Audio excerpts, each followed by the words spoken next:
Itsuki was once just a normal child, but one day his entire life changed when monsters suddenly attacked the Earth. Those monsters killed his parents right in front of his eyes. Left alone in this world, he swore that he would kill every single monster. 10 years later, the day finally arrived when he could awaken his power and become a hunter. He stepped onto the stage as the world's most powerful hunters watched, placing his hand on the awakening stone. But little did he know, fate had other plans for him. He awakened the most mysterious talent, Limit Breaker, a power no one knew anything about. On top of that, he discovered that his level was fixed at level 0, meaning he could never level up. Now the question is, how will our protagonist take revenge on the monsters who killed his parents? This is only the beginning. There is much more to this story, so like this video before we begin this tale. This story starts with the memory of that day. Countless eerie black monuments fell from the sky. They dropped through the clouds one after another, their shadows covering the city below. Strange glowing spheres and lightning-like energy swirled around them as they descended. Right after that, barriers were deployed. A massive purple beam shot upward from the middle of the city, twisting the sky like a vortex. People standing on the streets stopped and stared, watching the glowing tower rise in front of them. Monsters called disaster beasts broke through the barriers and invaded the human world. Among them appeared a giant dark figure, the demon of destruction, Ringa, standing tall with purple energy swirling behind him. Soon, countless terrifying beasts flooded the streets. Armored monsters, winged creatures, and huge clawed beasts rushed forward while people screamed and ran. Disaster struck instantly. A monstrous armored creature swung its arm, sending a man falling backward as he shouted for everyone to run. Nearby, his child cried and reached out, calling for his dad as his mother ran while chaos erupted around them. Across the streets, different beasts attacked from all directions. A winged creature swooped down, a burrowing beast erupted from the ground, and blue-flamed monsters charged toward the fleeing civilians. Bodies fell on the road as the destruction spread, and the entire area was swallowed by panic. The armored monster rushed forward with blue flames bursting around its body. Its jaws opened wide as it roared, blue light flashing in its eyes. It shot a swirling vortex of blue flames toward a woman who ran away, holding a child tightly against her chest. The flames spread across the road as the monsters closed in. That woman was caught by the blue flames and threw her child ahead. The small boy reached out weakly while lying on the ground. The woman's voice trembled as she repeated the same word, telling her child, Itsuki, to run. The child looked at her with tear-filled eyes and called out for his mom. Just then, suddenly, someone shouted Itsuki's name again. A drop of sweat slid down a boy's face as the voice echoed. In the next moment, the scene returned to the present. A girl with pink hair turned around toward him. She asked what was wrong, saying he was spacing out. He stood among the lined-up students and answered quietly that it was nothing. Hearing that, she narrowed her eyes and leaned in slightly, asking him again if that was really true. Then, while he was crying, the boy, who was the same Itsuki from that day, stood still with tears running down from one eye. Before he could answer, another student suddenly wrapped an arm around his shoulder and spoke cheerfully. He said Itsuki must be sleepy, since he was usually asleep at this time, but today there was suddenly a school-wide assembly. While they were talking, Itsuki pointed toward the stage and told his friends that the teacher there was dressed strangely. On stage, the teacher, wearing some kind of armored helmet, explained what happened after the disaster beasts appeared. Some humans gained the power to fight back, and they became known as Awakened. The armored man described how, 10 years ago, the largest disaster beast attack happened at the northern shore of the Blue River. Awakened from all over the world crossed the river to repel them in what became known as the River Crossing War. Though attacks had decreased since then, the number of descending monuments had started to rise again. A large-scale attack similar to that war was likely coming soon. Itsuki's classmate leaned in again and pointed at a man on the stage. He explained that the person was Izumi Nento, the commander-in-chief of the northern continent. He asked how Itsuki could be from the north and still not know him. Itsuki looked at Izumi Nento quietly. He said the name sounded familiar and admitted he once imagined a hunched old man with a long beard. But the person on stage looked stranger than he expected. Itsuki's classmate grinned and told him he understood. But despite the odd appearance, Izumi Nento was the first awakened. It was thanks to him that humanity knew about the monuments and the disaster beasts. Itsuki's friend spoke excitedly, saying that this man was the strongest awakened. He added that even Tiwajin, known as the Light of Humanity, was his student. The scene shifted back to the armored man, as he explained that recent research showed even ordinary people who had not awakened yet had a chance of gaining power by touching a monument. Izumi Nento stood on the stage, his long cloak spreading like black flames. He told the students he had come to let them try to awaken. He urged them to devote themselves to the fight against the disaster beasts. Just as he said that, a glowing blue blade slashed across the stage as the monument burst open. Light shot outward, scattering fragments, while a guard in sunglasses stood nearby watching. Seeing this, the students reacted with loud excitement. One of them shouted in shock as a monument rose from the ground, wondering if it was magic. Another yelled that this was not the time to be surprised. They clenched their fists, saying it felt like a dream, praying to become awakened. In the crowd, Itsuki's friend grabbed his arm in excitement. He told Itsuki that they finally had a chance to become awakened. His eyes shined as he said the word finally. Saying that, he started walking toward the stage. Seeing this, Itsuki's friend grabbed his shoulder, shouting that he shouldn't be left behind. The pink-haired girl called out to them, telling Itsuki to get back in line properly. But Itsuki walked past her, and a red glow flashed across his eyes. The girl looked at him in shock as the light streaked through the air. A close-up showed Itsuki's expression changing. His eyes shined red with excitement as he said that the day had finally come. On stage, a student touched the large black monument, but nothing happened. A guard immediately called out that it was no good, and told the next person to step forward. The students watching reacted nervously. One boy pointed out that the previous student had broken the school's athletic record in his first year. He said that if even someone like that couldn't awaken, then there was no way he could. The girl beside him replied that athletic ability probably wasn't related, and that it was too early to give up. More students reached out to touch the monument one after another. The guard repeated the same word, next, as the line kept moving forward. The students crowded together anxiously. One boy with white hair nervously pointed out that not a single person had awakened yet. Others muttered in worry. A girl with short brown hair said she thought it would be easy. The boy beside her trembled, wondering if their entire school would be wiped out. The guard called out the next name loudly. Oishi Hikaru. Nearby, a group of students whispered their concerns. One girl said she didn't want him to awaken. Another explained that he was already a habitual bully, and if he gained powers, they would be in trouble. A boy suddenly pointed toward the monument and shouted that something was happening. Lightning erupted violently from the monument, blasting outward.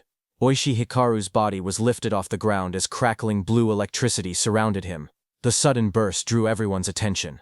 A glowing blue screen appeared beside him, showing his information as he grinned excitedly.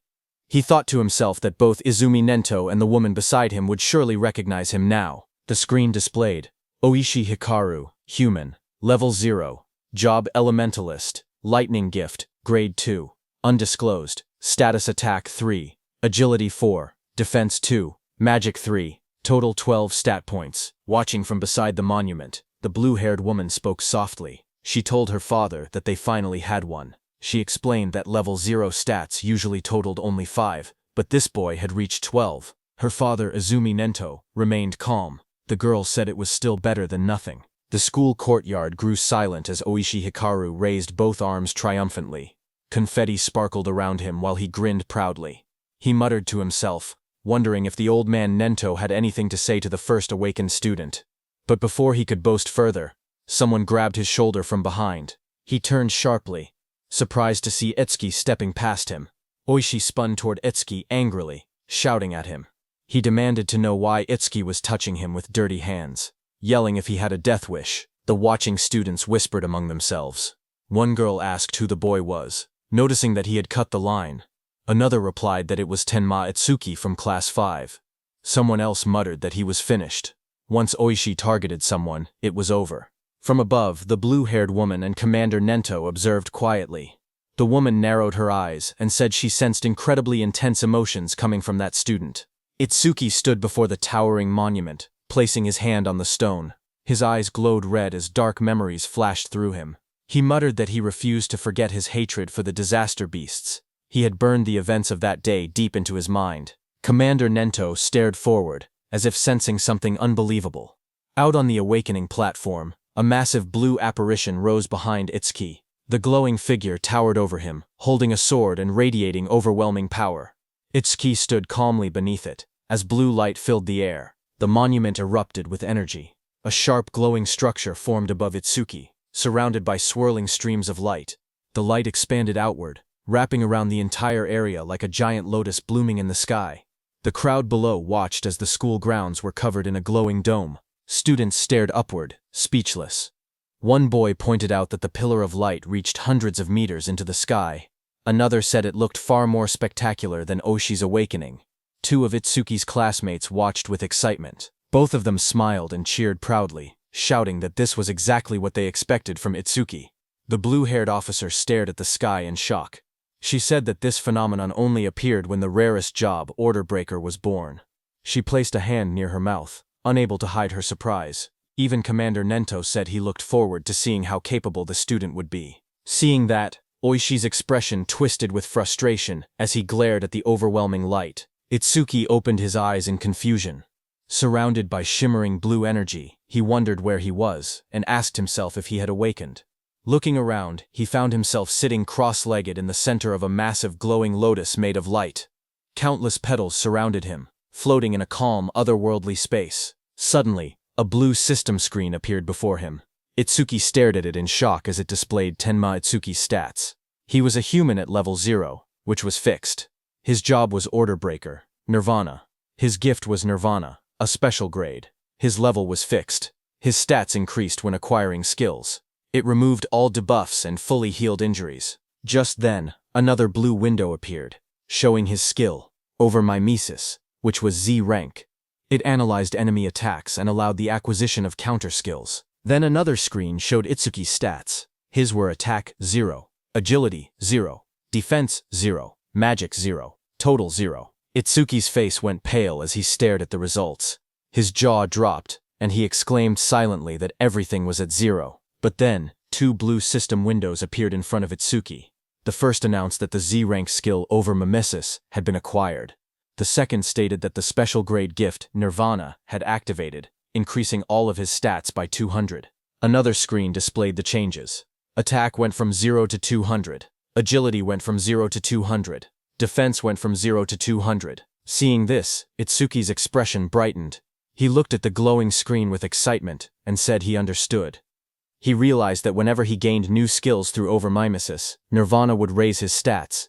Even if he couldn't level up like others, he could still grow stronger in his own way. He clenched his fist and smiled confidently. He admitted he didn't know what level this power compared to, but he had no doubt he had become an awakened. With determination in his eyes, he declared that he would annihilate the disaster beasts. A massive burst of blue light exploded from the monument. Students around him shielded their faces and shouted that the light was too bright. Some grabbed their eyes in pain. Through the blinding radiance, Itsuki's silhouette stood tall within the monument's glow. Lightning and energy swirled around him in a powerful display. Oishi stared at the scene, trembling with disbelief. His face twisted as he shouted that such a thing was impossible. The blue-haired officer gasped as she looked at the glowing monitor. She covered her mouth in shock and said that these stats were unbelievable for a rookie awakened. Even Commander Nento admitted that it was hard to believe, but stated that Itsuki was undoubtedly among the strongest of all new awakened in history. Outside, Itsuki stepped out of the light, petals of blue energy swirling around him, watching his silhouette shine with power. Just one word left Commander Nento's mouth: the strongest. A system window displayed his public information. Tenma Itsuki Human, Level 0 Fixed. Job Order Breaker. Gift Special Grade. Undisclosed. Skill undisclosed. Status, Attack 200, Agility 200, Defense 200, Magic 200, Total 800. In the crowd, students and teachers erupted in cheers. They shouted that Tenma's stats had shot up all at once. Someone cried out in disbelief, saying they never imagined their school would have someone this amazing. An older teacher yelled that this feat would go down in school history. But among the cheering crowd, Oishi trembled with rage. Lightning crackled around him as his eyes glowed red. He clenched his teeth and glared at Itsuki, furious that the cheers he believed should have been his were now stolen away. Oishi's rage exploded as lightning surged across his body. He shouted that a loser like Itsuki should stay a loser. Students around him backed away as sparks crackled through the air, their faces tense with shock. Electricity flooded the entire hall, and Oishi stepped forward with a crazed expression. He declared that he would eliminate Itsuki using his newly acquired skill. Above the crowd, Itsuki stood calmly, staring down from the top of the monument as lightning scattered below him. Itsuki clenched his fist as a blue system window appeared. The screen displayed: C-rank skill, Silver Serpent, detected. Over Mimesis activated, Itsuki's eyes sharpened as multiple blue panels began processing. The analysis started at 27%, then climbed quickly, 57%, 69%, and rising, while lightning flickered around him. Itsuki made his move and jumped with lightning speed. The floor cracked under the impact as the lightning slammed down. Students gasped when they looked up and realized something was wrong. One girl asked where Itsuki had gone. Another student said they saw a flash of electricity. And then Itsuki suddenly vanished. Oishi looked around in confusion, wondering where Itsuki was. A glowing blue window reached 88% as Itsuki appeared behind Oishi like a shadow wrapped in lightning. His eyes shone with a blinding horizontal beam. Oishi froze in terror. Sweat poured down his face as he realized Itsuki was behind him. He panicked, unable to move. Itsuki placed a hand on Oishi's shoulder. His voice was cold as he told Oishi to consider himself lucky for being born human. He added that if Oishi were a disaster beast, he would have killed him about 100 times already. Oishi trembled uncontrollably, fear tightening his entire body. Moments later, Itsuki casually stepped forward while Oishi collapsed onto the ground. Another student shouted in shock, asking when Itsuki had moved behind him. Someone else laughed nervously, saying Oishi must have been so scared his legs gave out. Another warned them to be quiet before Oishi heard them. A new panel floated above Itsuki, showing 94%, then rising quickly. Blue energy swirled around him as the progress reached 99%. Itsuki glanced at the glowing screen and commented that maybe the analysis was fast because it was only a C-rank skill. The display turned pitch black and flashed. Analysis progress 100%. Lightning exploded around him as a new message appeared, saying C-rank skill Thunderbreaker acquired. Itsuki stood in the center of the crackling blue electricity, his body glowing as the newly gained power wrapped around him like living lightning. The students watched nervously as the light began to glow again. One of the boys stared in shock, saying it was happening once more. Another student, wearing sunglasses, adjusted them with a grin, saying it was a good thing he had brought them. Inside the glowing space, Itsuki appeared sitting calmly with a thoughtful expression. He realized that every time an analysis finished, he was forcibly brought into this strange place. In front of him, the system windows appeared, stating that the analysis of Silver Serpent was complete, and the skill Thunderbreaker had been acquired. Another window opened, showing the description of Thunderbreaker Level 1. The skill allowed him to absorb C-rank and lower lightning attacks into his body. When releasing the absorbed lightning energy, his agility would increase by 50%. It also had a passive effect. Each time he absorbed a C-rank lightning attack, his agility would permanently increase by 5%. Another message added that all his stats had increased by 10, all debuffs were removed, and his injuries were fully healed. Outside, the students shielded their eyes as a massive burst of blue light exploded from Itsuki's body. The lightning wrapped around him in swirling arcs as he stood in the center of the arena steps. The electric pressure pushed outward, and the crowd instinctively stepped back or covered their faces. Someone shouted that Itsuki was now cloaked in lightning from head to toe. Another student panicked, saying Itsuki's lightning was even brighter than Oishi's. Oishi, who had attacked him earlier, stared with trembling eyes, unable to believe how Atsuki had learned a skill like that. Atsuki's body glowed intensely as the system displayed his rising stats. It showed each attribute increasing: attack, agility, defense, and magic, all rising from 200 to 210, bringing his total from 800 to 840. Just then, the students looked up at the sky in confusion. One of them said it had been sunny just a moment ago. Another asked if it was rain.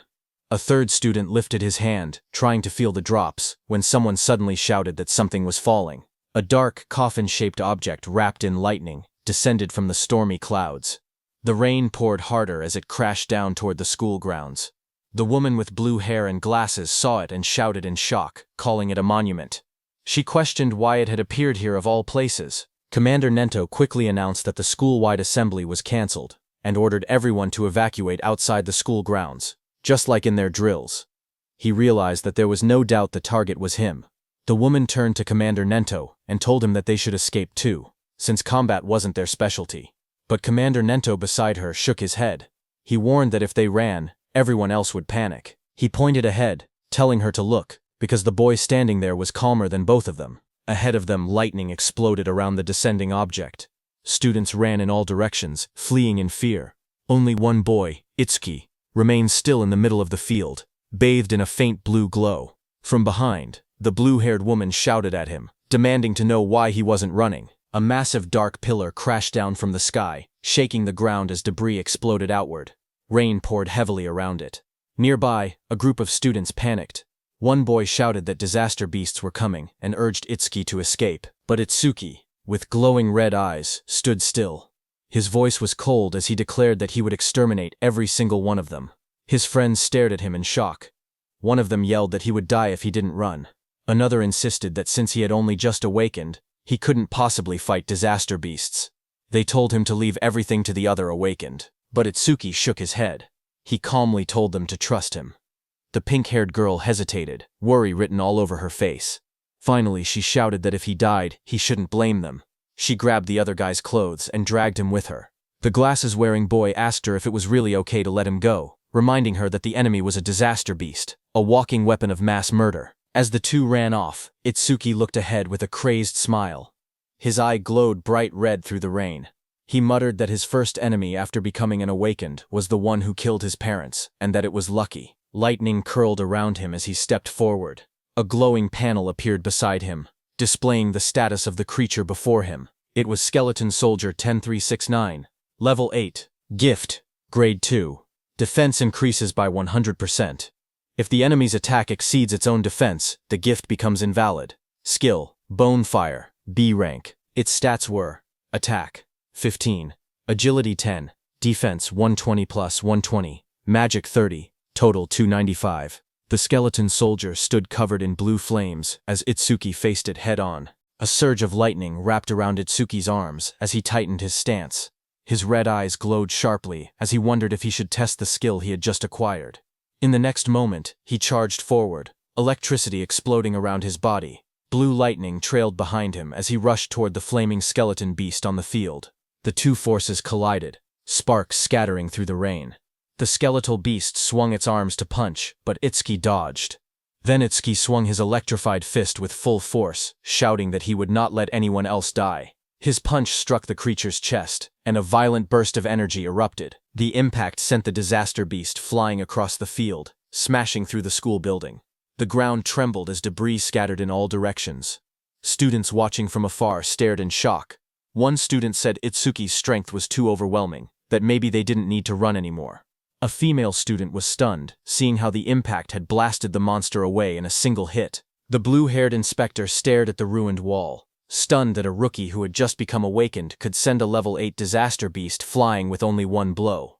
Heavy rain poured down as Commander Nento watched from a distance, thinking to himself that Itsuki's speed and power were on a completely different level from other level zeros, but even then, he believed that defeating a skeleton soldier was impossible. He explained that skeleton soldiers had two troublesome abilities. The first was a gift that increased their defense. The second was a terrifying skill called Bonefire, a flame that burned anything it touched into ash. Blue flames erupted violently across the field, spreading like a wave toward Itsuki. The students gasped as the fire surged forward. Itsuki's friends cried out in fear, shouting Itsuki's name. Oishi stepped forward with a crazed smile, yelling that the fool who didn't know his place would just burn to ash. Meanwhile, glowing screens appeared in front of Itsuki. A system message informed him that the enemy was using Bonefire. The analysis began, first at 1%, then rapidly accelerating. As the blue flames engulfed him, more screens appeared. 25%.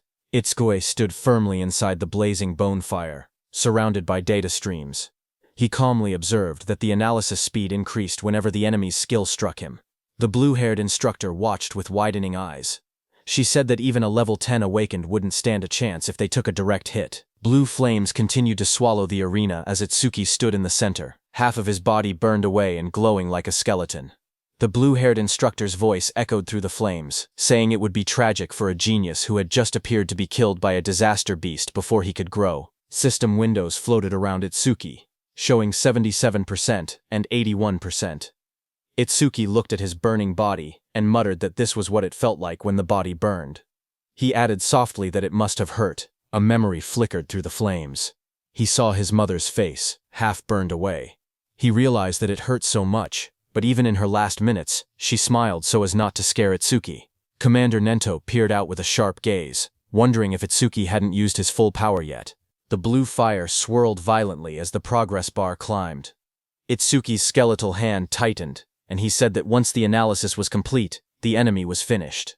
The system window flashed. Analysis progress. 100%.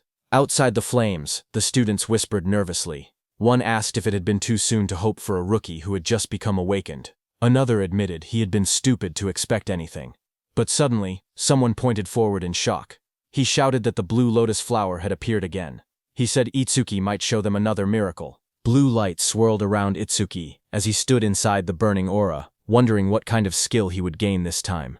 The flames around him continued to fade, revealing his burned and cracked body beneath the blue energy. Then a system window appeared, showing that the analysis of Bonefire was complete. It stated that a new skill, Black Wall, had been acquired. More windows followed, explaining the skill. The active effect would create ice on the body by consuming magic power, and could block B rank or lower fire skills. The passive effect increased defense when blocking those skills. Another notification appeared, saying that Black Wall LV2 had been acquired and that all of his stats had increased by 20. It stated that all debuffs were removed and his injuries were fully healed. A new window showed his updated status. Attack, agility, defense, and magic had all risen from 210 to 230, bringing his total from 820. Itsuki looked at the glowing screen calmly. He remembered how even his strongest attack earlier couldn't break the skeleton soldier's defense. Now, with this new increase, he believed he should be able to do it. Suddenly, blue lotus petals unfolded around him, blooming like a massive light flower. Itsuki stood at the center, his body surrounded by shining energy. The students watching gasped in shock. One of them cried out in relief, saying Itsuki was alive. Others cheered loudly, convinced that he would succeed. Someone pointed out that a full recovery like this was practically a miracle. The blue-haired instructor stared in shock as she watched the scene unfold. She wondered aloud if Itsuki had a self-healing skill. She had seen him use a lightning element skill earlier, so she couldn't understand how he was recovering. Commander Nento was also shocked. He remembered that order breakers were considered the most mysterious job, but even among them, Itsuki seemed uniquely strange. Meanwhile, Itsuki stood in the center of the glowing lotus petals. His body had recovered completely, not a single injury left. Blue fragments drifted around him as he looked down at his restored form. Itsuki whispered in disbelief, saying it was a perfect recovery. He wondered whether he would heal even if his limbs were cut off, or if his brain was destroyed.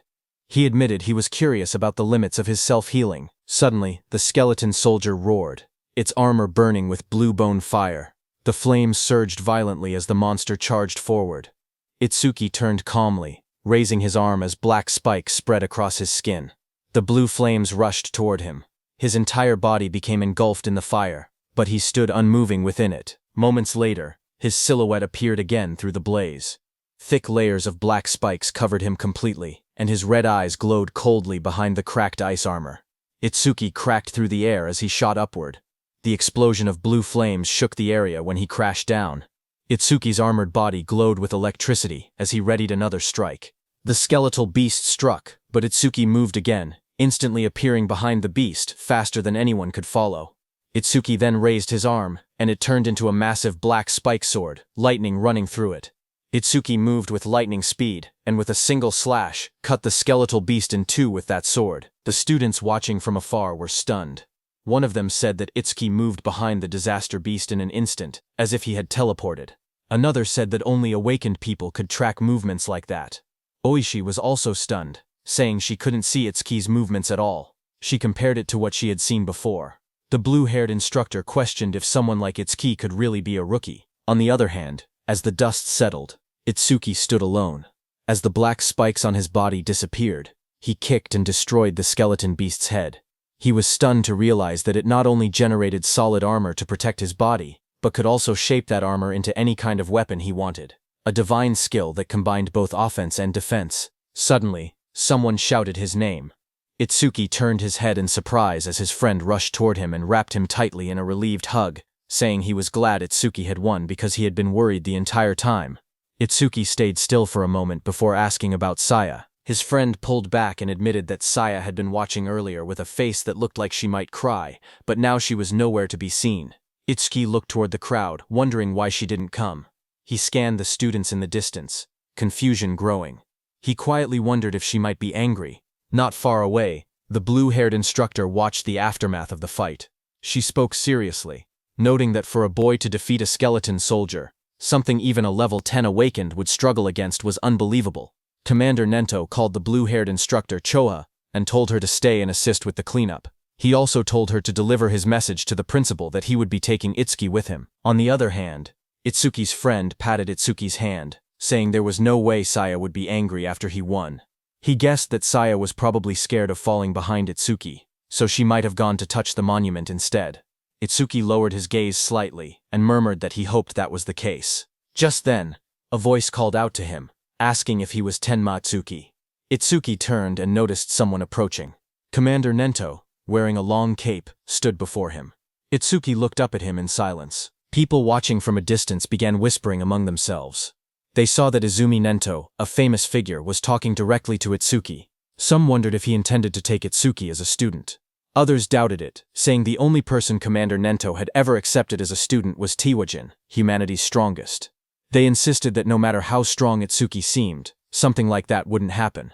Itsuki's friend stepped away nervously and said he would go look for Saya. Commander Nento then looked down at Itsuki and spoke calmly. He told Itsuki that he was quite special. Itsuki looked at Commander Nento and repeated the word softly, asking what he meant by calling him special. Commander Nento observed Utsuki closely and saw dark energy gathering around Utsuki.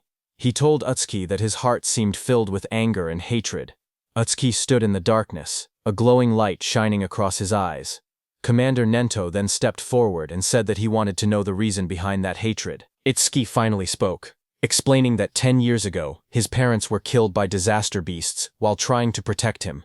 A scene from his childhood flashed before his eyes, his younger self crying helplessly as danger closed in. He remembered how he had nearly been killed as well, but an awakened appeared at the last moment and saved him. The powerful figure struck the beast right in front of the frightened Itsuki. Itsuki told Commander Nento that, right before his eyes, he had watched his mother die. A glowing blue flame slowly consumed his mother's body. Even as half her face vanished into bone and ash, she smiled gently at Itsuki and told him that he must walk the rest of the path on his own. Young Itsuki stared at her with trembling eyes, unable to understand. His voice cracked as he cried out for his mother. Anger raged inside him as he looked at the beast. Words echoed in his mind, reminding him that both his mother and father had died because of beings like this. Tears streamed down his face as he shouted in denial. Before him, a towering monstrous figure rose from the darkness, an enormous being surrounded by raging purple flames. Its shadow loomed over Itsuki as he realized the horrifying truth. The creature before him was the root of all evil. Shaking with rage, Itsuki glared upward. His eyes burned red as hatred filled his heart. On that day, he swore a vow. He would kill that demon, and every last creature of its kind. In the present, Itsuki clenched his jaw, a tear slipping down his cheek as he shouted that he would kill all of its kind. Commander Nento looked at him and commented that even with a heart consumed by hatred, Itsuki still shed tears. Itsuki raised a hand to his face and explained calmly. Ever since he witnessed the tragedy of his mother's death, his left eye had stopped producing tears, but his right eye had begun crying on its own. Thanks to that, he said, he never forgot his hatred for the disaster beasts. Commander Nento then asked if Itsuki would become his student. He promised to get him into the Salvation League and help him gain the immense power needed to take revenge on the disaster beasts. Itsuki repeated the words quietly, asking what the Salvation League was. Commander Nento then explained. He told Itsuki that to counter disaster beasts more efficiently and scientifically, the governments of the 5 continents had gathered strong awakened from around the world and created an official organization. The members of this organization were called saviors. He continued, saying that saviors were provided with resources such as dedicated training grounds and powerful weapons. They were also guaranteed high compensation. Even trainee saviors received 10,000 gold per month. Itsuki listened in surprise, realizing that 10,000 gold was enough to buy a car. Commander Nento then warned that such generous treatment was not given for free. Saviors were expected to constantly fight disaster beasts on the front lines and protect people's safety. Itsuki stood shirtless, his expression calm as he spoke. He said that he did not care about high pay or special resources. What mattered most to him was something else. Determination filled his eyes. His gaze sharpened as he clenched his fist. He declared that what mattered most was fighting disaster beasts on the front lines. With unwavering resolve, he announced that he wanted to become a savior as well. Commander Nento then explained the process. He said that the Salvation League held an exam every February, known as the National Salvation League Tournament, with more than 10,000 participants. Each contestant earned points based on performance, but only those who ranked within the top 100 were allowed to become saviors. Hearing this, Itsuki asked what the highest record in history was. Commander Nento told Itsuki that it would not be very useful as a reference. He explained calmly that the record was 115,000 points, set by Tiwajin 11 years ago. He added that passing required only 30% of that score, while securing first place required at least 50%. Itsuki silently recalled the name Tiwajin, the strongest awakened, known as the light of humanity, the one Rakuru had mentioned. Commander Nento told Itsuki that Jin was special, and that comparing himself to Jin would only bring despair. But even so, Itsuki should still have confidence, because he believed Itsuki could one day stand shoulder to shoulder with Jin. Itsuki stood shirtless on the training ground, his expression steady. With unwavering determination, he declared that he would surpass Tiwajin. Hearing those words, Commander Nento's eyes widened inside the helmet, reacting with surprise. He remembered something from the past, a time when he had stood with Tiwajin, and told him that he had become incredibly popular. The younger generation was trying to follow in his footsteps, but Tiwajin warned that following alone would never win the war against the disaster beasts. Someday someone would surpass him, just as a new sunrise replaces the setting sun. Tiwajin said that he looked forward to that day. Seeing Itsuki's resolve, Commander Nento thought that the sunrise Tiwajin had been waiting for had finally appeared. A few hours later, Commander Nento took Itsuki to another place. There, when Itsuki saw the massive dome-shaped structure rising in the distance, glowing under the sky, he asked quietly what it was. Commander Nento explained that these monuments acted as passages connecting the human world to the world of disaster beasts. He said that if the beasts were killed but the monuments were left untouched, new beasts would simply appear again. He pointed at the massive dome-shaped building, and explained that this facility was created to isolate monuments that couldn't be destroyed. Awakened individuals periodically entered it to sweep out the disaster beasts that emerged. This kept the danger under control, and also served as training. Itsuki looked at the building and asked if it was a training facility. Commander Nento, standing beside him, confirmed it, saying they called these places stages. He explained that the number and strength of the beasts inside couldn't be controlled, making it extremely dangerous. Commander Nento told Itsuki that the beasts in this specific stage were especially strong. Among all rookie-level stages, this one had the highest mortality rate. Because of that, people called it the rookie's graveyard. He told Itsuki that when Jin was still a rookie, he had cleared this deadly stage in 3 minutes and 14 seconds. Commander Nento turned to Itsuki and said that if Itsuki truly intended to surpass Jin, then 3 minutes would be his limit. As Itsuki walked toward the giant facility, Commander Nento told him that if he could clear the stage within 3 minutes, he would accept him as his student. Hearing that, Itsuki's eyes sharpened with determination. He wanted to surpass Jin and become Commander Nento's student. People in the lobby turned their heads when they saw a familiar figure. Someone pointed and said that Mr. Izumi had arrived. Another person noticed Itsuki walking beside him and asked if that was the rumored rookie. The crowd stared in surprise, whispering that there was no way a rookie could walk next to Mr. Izumi unless he was an awakened on Tiwajin's level. Itsuki looked around quietly and wondered to himself if this person was really that famous. Thinking that, he walked toward the stage entrance and saw the display showing the disaster beast level inside, level 10. He noted that it was only 2 levels higher than the skeleton soldier he had faced earlier, and wondered how strong that really was. But what surprised him more was that even though several people were gathered nearby, none of them seemed prepared to enter the stage. He wondered why that was. Someone nearby muttered that the rookie looked way too confident, and assumed that a high-level awakened must be accompanying him. Another wished they could be taken along too, while someone else joked that the rookie probably came just to flirt with the receptionist, saying that with a decent face, he was getting cocky. At the counter, the receptionist approached him with a polite smile. She asked if he wanted to enter the stage and how many challengers there would be. He calmly replied that it would be just him.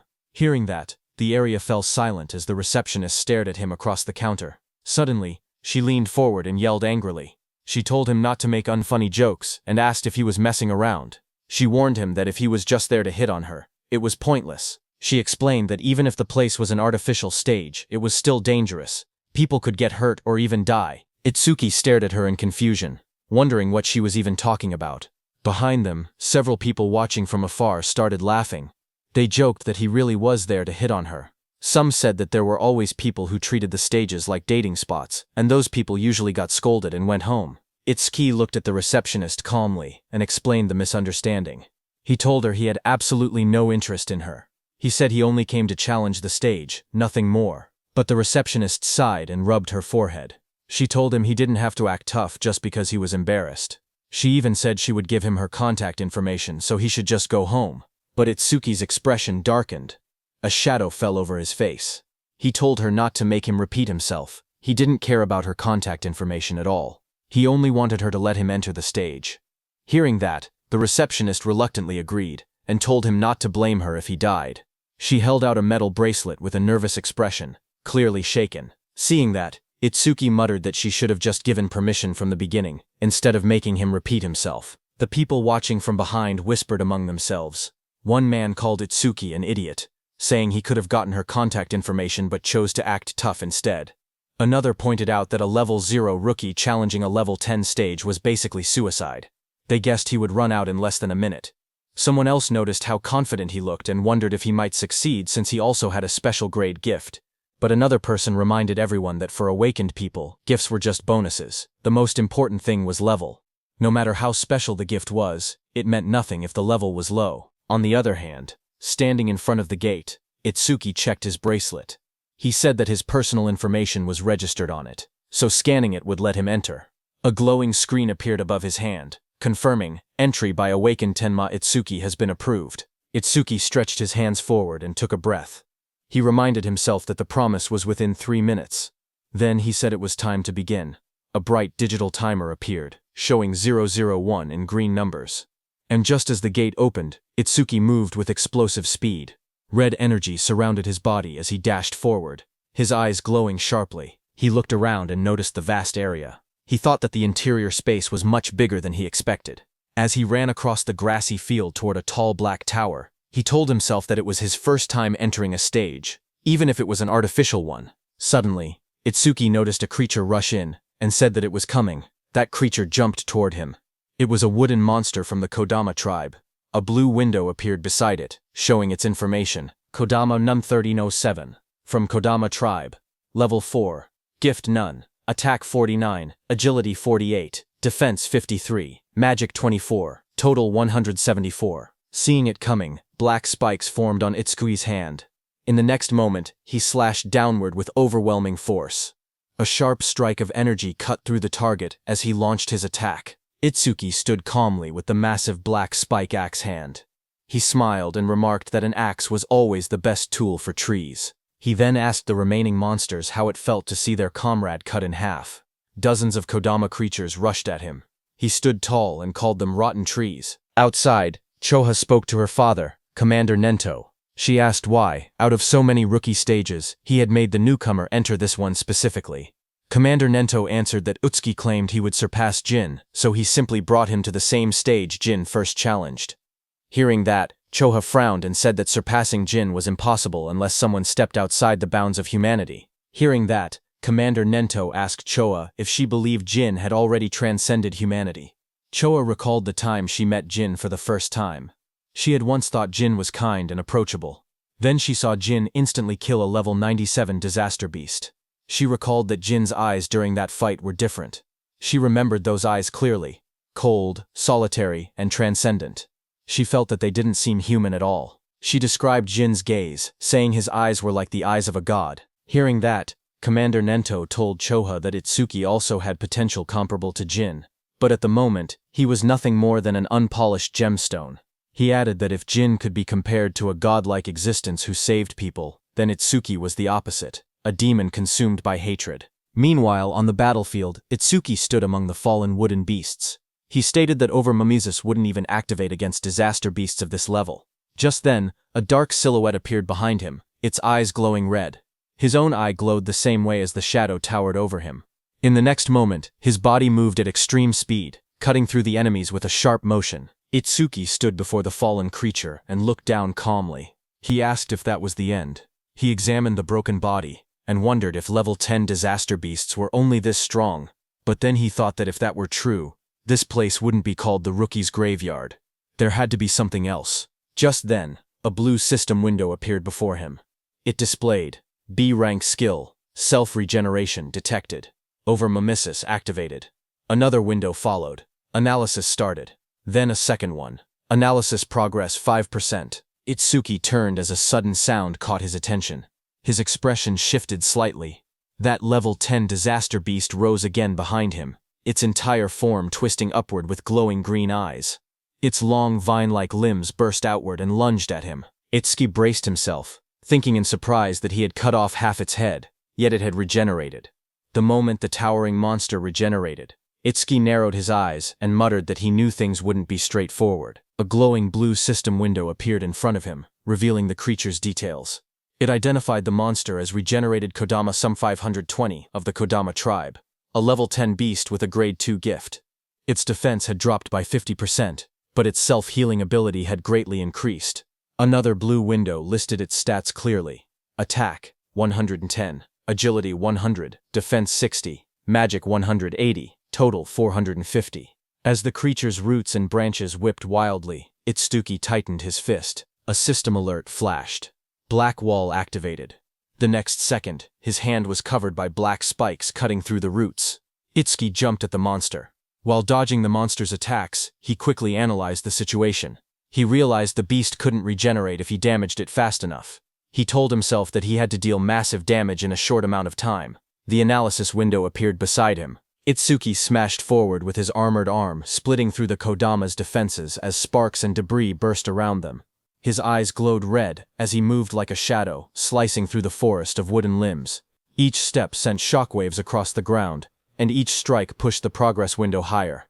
Itsuki surged forward again, his blade-like arm shining with a cold blue light. Then he shot upward before crashing down like a falling spear, splitting the monster's giant body in half. Light from his attack cut straight through the Kodama, illuminating the entire battlefield. The towering creature's body split down the middle, a glowing crack running from its head to its torso. Its golden eyes shone through the gaps as its massive frame began to fracture. Itsuki watched with sharp red eyes, a grin forming on his face. He said he wasn't done yet. He said he would mince the creature completely so it wouldn't regenerate. In the next moment, he raised both arms. A blinding vertical slash of light tore downward, cutting the giant monster clean in half. Cuts spread across the creature's body, and the wooden shell shattered into countless pieces. The fragments scattered through the air, glowing faintly before breaking apart completely. As the dust settled, Itsuki lowered his arm and exhaled. He said this should be enough. He added that using Black Wall for so long was draining his magic, but before he could rest, vines and roots twisted together again in front of him. That wooden creature's form surged upward with glowing yellow eyes, rising from the remains and preparing to attack. The glowing display in front of Itsuki showed 60%, but the fight still raged on. Wooden tendrils whipped toward Itsuki as he moved between them with sharp, fluid steps. He glanced back with an annoyed expression, thinking that even after all of this, the monster still refused to die. He quietly muttered that it was becoming a real pain. The attacks continued to strike from every angle. As he dodged, he noticed something important. Every time the monster regenerated, Over-Mimes's analysis speed increased. His eyes narrowed. That meant the longer this continued, the faster the analysis would complete. He realized he needed a new approach.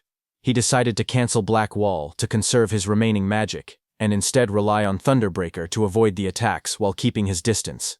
Continuing this pattern until the analysis finished would be the winning strategy, but there was a problem. He didn't have much time left before the 3-minute limit ran out. Lightning crackled across his arm as the display climbed to 75%. Determination hardened his expression. He activated Thunderbreaker and Black Wall at the same time, pushing his offense to the extreme while forcing the monster to repeatedly regenerate.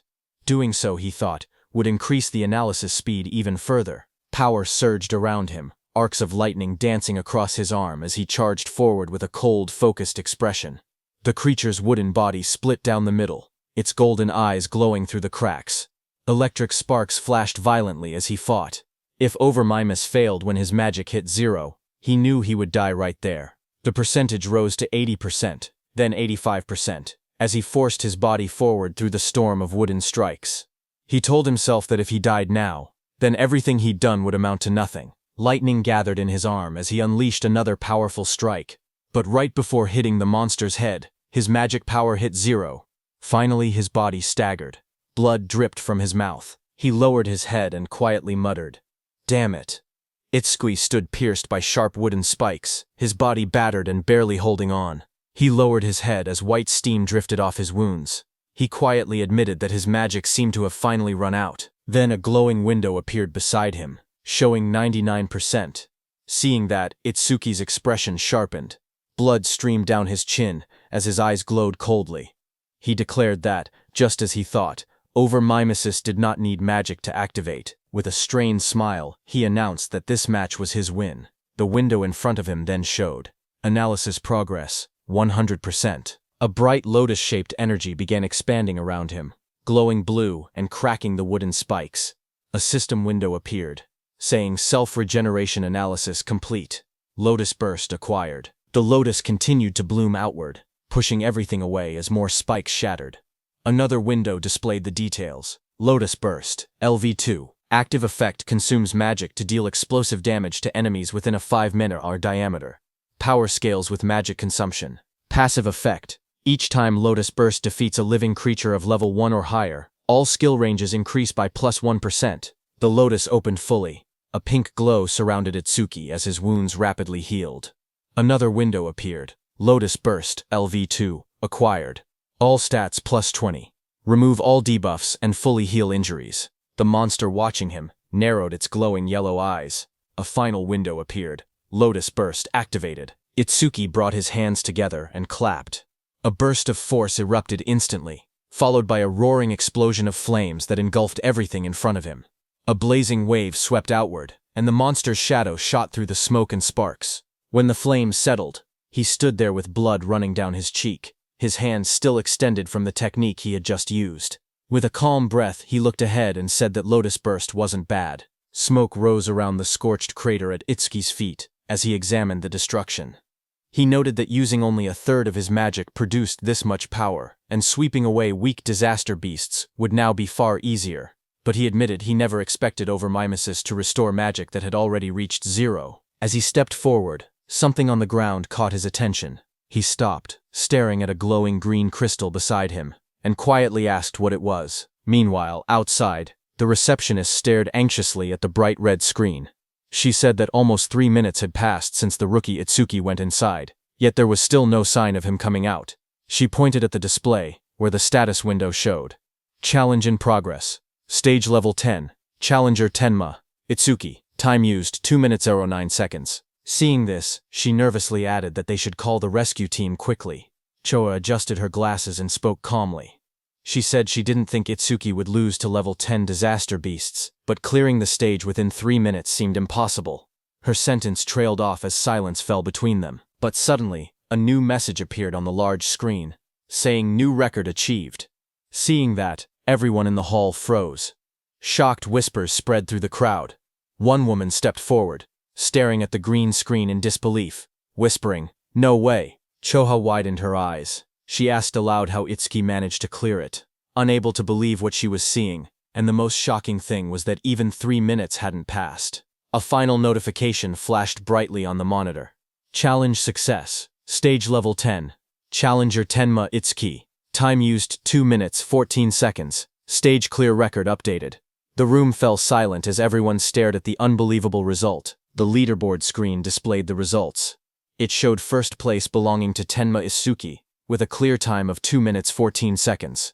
Second place belonged to Tiwajin, who cleared it in 3 minutes 14 seconds. Third place was Hiton Sho, with a time of 7 minutes 17 seconds. Just then, Itsuki came out of the gate, his clothes torn and stained with green liquid.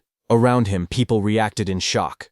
One person exclaimed that Itsuki had really survived, asking whether the green liquid on him was disaster beast blood. Another shouted that Itsuki was a full minute faster than Tiwajin. Someone else pointed out that the beasts inside were level 10 disaster beasts, and couldn't understand how a level 0 rookie managed it. Another voice added that there was no way a level 0 rookie should have survived. As Itsuki stepped forward, someone began to speak, saying Mr. Izumi was coming.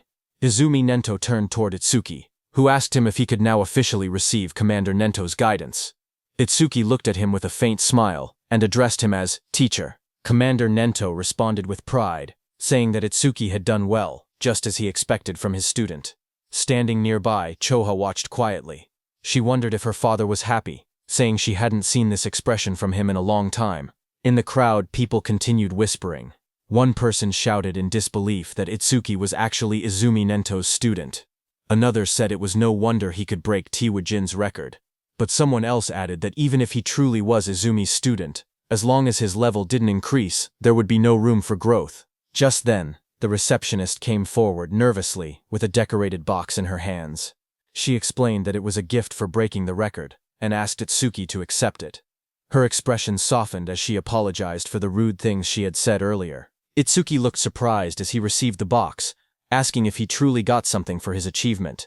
He said that it was fine, because a level 0 rookie challenging a stage like that really did seem reckless. He added that he was a complete stranger to them, and it wouldn't have mattered to anyone if he had died, but since she tried to stop him, it proved she was worried. Hearing that, the receptionist blushed deeply. She stuttered as she insisted it wasn't like that. Itsuki simply thanked her, which only made her blush even harder. Not far away, Choha called out, telling Itsuki that she was leaving and not to lag behind. She tightened her glasses, annoyed, and warned him not to get cocky just because he had become her father's student. Itsuki straightened up and replied quickly, agreeing. Then Commander Nento, beside Choha, studied Itsuki and commented that a stage of this level now seemed too easy for him. He suggested raising the difficulty. He continued, saying that Itsuki should be able to challenge advanced stages now. Itsuki looked at him surprised and repeated the words, advanced stages. As the three of them walked together across the rooftop at sunset, Commander Nento continued explaining. He said that a disaster beast's strength was not determined by level alone. The most important factor, he stated, was something else entirely. He explained that the true deciding factor was species. Choa explained that species without intelligence, which moved only by instinct, were usually easy to deal with, but some species possessed intelligence equal to or greater than humans. She explained that such species were far more troublesome than ordinary disaster beasts. Choka continued. She said that awakened beings and disaster beasts were essentially the same type of creature, but with one difference. Only humans were said to possess jobs. Because of that, stats differed depending on species. She went on to explain that advanced stages contained these powerful species, or intelligent disaster beasts. Their difficulty was several times higher than normal stages. Most of the northern continent's advanced stages were located in North District 4, and she told Itsuki that this would be his next destination. She asked whether Itsuki had any other questions. Hearing her explanation, Itsuki suddenly remembered the two beasts he had defeated earlier. He thought about them in silence. They hadn't shown any signs of intelligence, and they hadn't screamed even when attacked. He wondered if that meant they didn't even have pain receptors. Itsuki's eyes glowed with sharp intensity as he looked up. He asked Choha whether intelligent disaster beasts had pain receptors or not. Hearing that, Choha suddenly felt a chilling pressure behind her. As she turned, her expression stiffened. She wondered what this terrifying aura was, and what Itsuki was thinking. Behind them, a group of people gathered and whispered among themselves. One of them asked if anyone had heard that Mr. Izumi planned to make Itsuki challenge an advanced stage. Another replied that Itsuki, who broke Teiwajin's record, should be fine. But one man explained that advanced stages were completely different from normal ones. More importantly, almost all the stages in North District 4 were under a single man's control. He said that every awakened person who had entered an advanced stage there had gone missing, and rumors claimed that the man had killed them. Someone immediately asked if he meant Kinoshita Reiji. Another man began to speak disrespectfully, asking who Kinoshita Reiji even was, and suggesting he acted like a king. His friend quickly covered his mouth, hushing him in panic. He warned him that he would be killed too if that man heard him. After all, he said, that man was the son of the North District 4 governor, Kinoshita Reiji. The scene shifted to a luxurious room. A young man lounged confidently while servants stood around him. He was the infamous Kinoshita Reiji. A subordinate asked him when he would be departing. Reiji smirked as he answered. He said that all the stages in North District 4 were under his control, so he would go whenever he wanted. To him, waiting in line was something only commoners did. He lifted his glass with a satisfied smile. After leaving from there, Itsuki opened the small ornate box, revealing a shining stone resting on a red cushion. As the three of them sat together beneath the shade of the trees, Itsuki looked at the stone and muttered that it was from that time. Hearing that, Commander Nento beside him asked if he had seen a karma stone before. Itsuki nodded and explained calmly. After defeating the disaster beasts inside the stage, something identical to this had dropped. But then he paused and added that there was a slight difference. He took out a green crystal. He stared at the one in his hand and said the color was green, but something about it wasn't the same. Hearing that, Choha's eyes widened in shock. She exclaimed that it was an intermediate karma stone appearing inside a beginner stage. She stepped closer, adjusting her glasses to take a look. Itsuki asked what exactly a karma stone was. Choha turned to him and began explaining. She reminded him that he had been a rookie. She said karma stones were also called experience stones. She explained that when a disaster beast or an awakened being died, karma or an invisible energy similar to experience points came from their corpse. Absorbing this energy increased a person's level. In other words, a karma stone was an object that contained karma. A figure glowing with energy appeared in her explanation, demonstrating how someone could use a karma stone to absorb the karma inside. She continued, saying that karma stones didn't occur naturally, which made the situation strange. Choha wondered aloud why such a stone had appeared in that stage. Beside her, Commander Nento quietly said it was probably because of Itsuki's gift. Hearing this, both Itsuki and Choha looked confused and asked again about the so-called gift. Commander Nento explained that normally, the karma of a defeated enemy would be absorbed by the one who killed them. Yet even though Tenma had defeated 2 disaster beasts, he never leveled up. That meant the karma had not been absorbed. He added that manifested karma never disappeared without a reason. He continued, saying that if his speculation was correct, the karma of the disaster beast that attacked the school had been absorbed by the awakened individuals present, meaning the people standing there. He explained further that a stage was an enclosed space. Because Tenma was unable to absorb the generated karma and there was no other recipient inside, the leftover karma clumped together and formed a karma stone. Hearing this, Choha looked startled. She asked how Itsuki's stats increased if he truly could not level up. Hearing that, Commander Nento suddenly stood up and reminded Choha that an awakened person's gift was top secret and could not be disclosed. Startled, she apologized immediately. Commander Nento then turned back to Itsuki. He told him that he could choose whether to keep the karma stone or sell it. He added that he would be leaving soon for a commander-in-chief meeting of the 5 continents, and that during his absence, Choha would look after him. Before departing, he said there were several things he wanted him to remember. Commander Nento spoke calmly as he listed out the rules. He told Itsuki to keep their relationship confidential, then added the second rule, never disclose his gift to others. The third rule followed. Itsuki had to clear at least 6 advanced stages before the teacher returned. A fourth instruction echoed after that. He told Itsuki to do what he believed was right without hesitation, promising that no matter what happened, he would be behind him. Hearing this, Itsuki smiled with determination and answered, "Yes, teacher." At the same time, at North District 4, Flaming Rock Execution Ground, groups of students argued with suited guards blocking an entrance. One of them shouted that they had arrived first and demanded to be let in. The guards refused. They said the stage had been reserved by the Kinoshita family's son, telling everyone to go home. The students grew angry. One yelled that having money didn't give someone the right to do whatever he wanted. Another pointed out that the privileged boy wasn't even there yet, and insisted they should be allowed in first. Their frustration rose. One threatened to report the situation to the awakened guild, saying he didn't care who the rich kid was. But before he could finish, a dark figure with glowing red eyes appeared behind them, cutting off their complaints. In the next moment, a powerful attack blasted forward. The students were thrown aside as a muscular fighter struck with overwhelming force, scattering them in an instant. Another student rushed forward, attacking the muscular man. A sharp white arc cut through the air as it struck with full power. But the attack landed directly on the muscular man's body and bounced back, sending shockwaves bursting outward. The impact echoed loudly across the ground. The blonde student watching from behind stared in horror. He muttered in disbelief that his B-rank skill, Earth Spine, had not worked at all. The muscular man turned, his face shifting into a terrifying form with glowing red eyes and metallic markings. He shouted that the attack didn't hurt or even itch. The blonde student trembled. He thought to himself that Earth Spine was a technique meant to pierce anything. He wondered if the man in front of him was actually a monster. Before the student could react, the monstrous man lunged forward and grabbed him, his red aura flaring violently as he towered over the frightened student. The muscular man smacked the blonde student's head. The blonde student slammed down violently. Blood burst from his mouth as his eyes rolled back, his body twisting from the impact. Around him, the spectators reacted in shock. They whispered that a level 7 and a level 8 student had been killed instantly without being able to defend themselves. They said the big guy was far too strong. Someone identified him as Oga Takuru, one of Kinushita Reiji's 4 pillars, and a level 12 gold elementalist. Hearing that, the crowd understood why things had turned out this way. Oka held one of the defeated students by the neck and warned everyone. He said he would not forgive anyone who tried to enter the stage without Reiji's permission. If anyone resisted, he would treat them the same way he treated the 2 lying on the ground.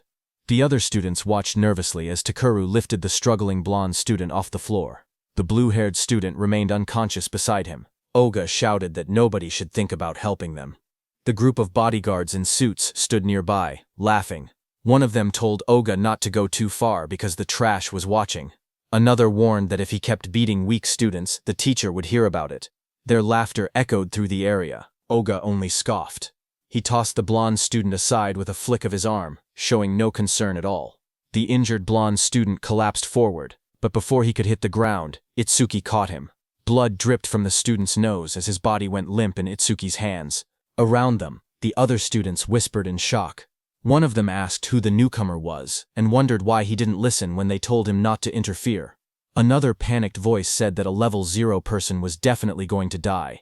Someone else stared at Choa and muttered that the beauty beside him looked familiar. Not far away, Oga glared at Itsuki. He shouted that nobody was allowed to pass without Reiji's permission.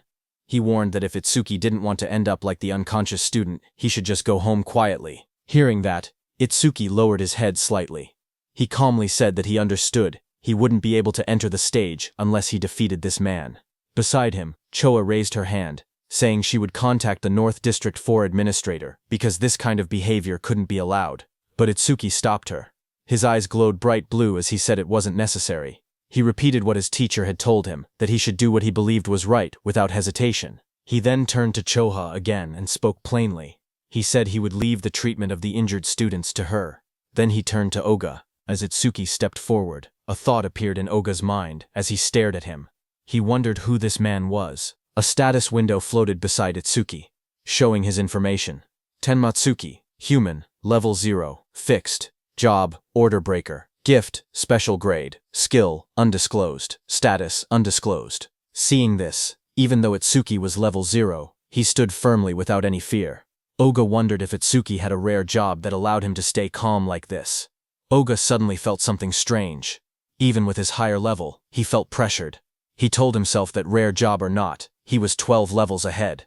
The stat difference shouldn't be something Itsuki could bridge. Another window appeared beside Oga, showing his status. Oga Takeru, human level 12, job, elementalist, gift grade 2. After metallization, defense plus 50% in stationary state. Skill, metallization, status, attack, 110, agility, 100, defense 250, magic 145, total 605. As Oga stared, his expression changed. His eyes widened, and in the reflection of his pupil, he suddenly saw Itsuki rushing toward him at incredible speed. In the next moment, Itsuki's fist collided with Oga's body with overwhelming force, sending a shock through the frame as the impact landed cleanly. The crowd watched in shock as 2 students stared ahead, sweat running down their faces. One of them exclaimed that the speed was unreal and wondered if Itsuki was really level 0. The other admitted that even though he was level 8, he wasn't sure he could keep up with that kind of movement, but as the dust settled, it was revealed that Itsuki's fist had struck Oga's metal head, sending steam rising from the impact. Oga had blocked the blow with his metallization skill, his face hidden behind the shining metal layer. Seeing this, Itsuki pulled back slightly, his eyes narrowing as he realized the strike had been stopped. Oga then raised both hands, his arms transforming completely into polished metal. He looked down at Itsuki and commented calmly that the speed was good. Then he moved and lunged forward with overwhelming force, shouting that Itsuki's attack still lacked power. The floor shattered beneath him as debris exploded outward. Itsuki braced himself, analyzing the situation in silence. He thought about what it would take to successfully land a surprise attack on an enemy above level 10. As his body blurred into motion again, he concluded that he needed to further increase his agility using Thunderbreaker. Just then, a system window appeared. The display showed Tenma Itsuki's status. It listed him as a human at level 0, with a fixed job called Order Breaker. Nirvana Gift, a special grade ability. His Nirvana skills were shown. Over Mimesis, Zoo Rank, Thunderbreaker, Love Library Run. Black Wall Love Library 2, on Lotus Burst, Love Library 2. All of his stats, attack, agility, defense and magic, were listed as 250, totaling 1000. Then another screen appeared. It detected a C-rank skill, metallization. At the same moment, overmimesis activated and began analysis. The progress bar rose to 1%. Itsuki crouched on the ground, watching his opponent. He wondered if the threat level was high enough for overmimesis to activate. He decided he needed to get serious. A new screen showed the analysis increasing to 5%. Itsuki observed Oga's metal-covered body in front of him and thought that normal attacks couldn't break through the metallized areas. He concluded he would have to aim for the parts that were still flesh. His foot slid across the ground as he accelerated. But Oga looked at him and laughed, calling him a weakling with no power or speed as he raised his shining, hardened arms to counter. Itsuki tightened his gaze as he thought to himself that his opponent had let his guard down, believing that the speed Itsuki had shown earlier was his maximum. His expression remained calm and focused, a faint glow of blue lightning beginning to trace along his body. Lightning wrapped around him as he prepared to accelerate. He readied his fist, and in that moment, he decided to increase his speed using Thunderbreaker. Across from him, Oga widened his eyes in shock when he saw the lightning erupt. He shouted in disbelief, wondering how Itsuki possessed the lightning element. Before he could react, Itsuki surged forward, lightning crackling violently around him. Itsuki declared that he wouldn't give him time to metallize. Itsuki continuously attacked Oga. Dozens of blue screens appeared around them, showing percentages climbing. 25%, 59%, 66%, tracking the rapid progress of the attack. Spectators from the side watched in shock. One man asked why Itsuki could use skills from another job. Another said the speed was too fast for his eyes to follow. Someone else muttered that the level 0 boy might actually defeat Oga. Oga himself struggled to react. Sweat ran down his face as he realized he had no time to metallize. He gritted his teeth, questioning how a level 0 could move so fast. Desperation grew inside him as he admitted that, at this rate, he would lose. Electricity wrapped around his entire body, trapping him. He couldn't even scream. Panic overtook him as he shouted in his thoughts for the others to stop watching and help him. As the lightning surged around him, Oga clenched his teeth. His expression twisted in desperation, and he thought to himself that he had no choice left. He would have to try that technique. With a loud shout, he suddenly tore off his shirt and released a burst of power. Waves of force exploded from his body as he activated his ultimate skill. Before Itsuki, Oga's entire body turned metallic from head to toe. Itsuki stared in shock, realizing that his opponent had managed to metallize his entire body at once. A system window flickered beside him, showing C-rank skill, metallization, analysis progress 88%. Oga glared down at Itsuki with glowing eyes. He said he was grateful he had never managed to metallize his entire body before, but Itsuki had pushed him enough to finally achieve it. He explained that metallized areas increased his defense by 50%, and his personal gift added another 50% whenever he remained still. With both effects combined, his current defense exceeded 500. His face twisted into a cruel grin as he looked at Itsuki. He said that he had originally planned to cut Itsuki in half, but as thanks for helping him complete his new skill, he would at least allow Itsuki to die easily. Watching from the sidelines, the other trainees were stunned. One of them exclaimed that a defense over 500 at level 12 was impossible to break. Another admitted that they had thought the level 0 newcomer would win, but the opponent was too much of a monster. Suddenly, a glowing blue aura wrapped around Itsuki. He looked ahead with calm eyes and said that if his guess was right, a full-body metal transformation required a large amount of magic. The screen beside him showed the analysis reaching 98%. Itsuki continued, saying that if Oga had used most of his stat points on defense, then his magic shouldn't be very high. The percentage rose again, reaching 99%. Across from him, Oga growled and denied it, calling Itsuki's reasoning nonsense. Even while refusing to believe it, he wondered if Itsuki was truly level 0, surprised by his sharp intuition. Itsuki kept his relaxed smile. He said he wouldn't bother using a boring tactic like draining Oga's magic down to 0. Instead, he declared he would finish the fight quickly. At that moment, the blue screen flashed. Analysis progress reached 100%. High above, a blue lotus-shaped aura began to bloom. Choha, watching, whispered that the lotus had appeared again, and realized that Itsuki was about to become even stronger. Others stared at the giant lotus forming around him. One man questioned if this lotus was really a level 0 skill. Another wondered how Itsuki planned to defeat Oga since it didn't look like an offensive technique.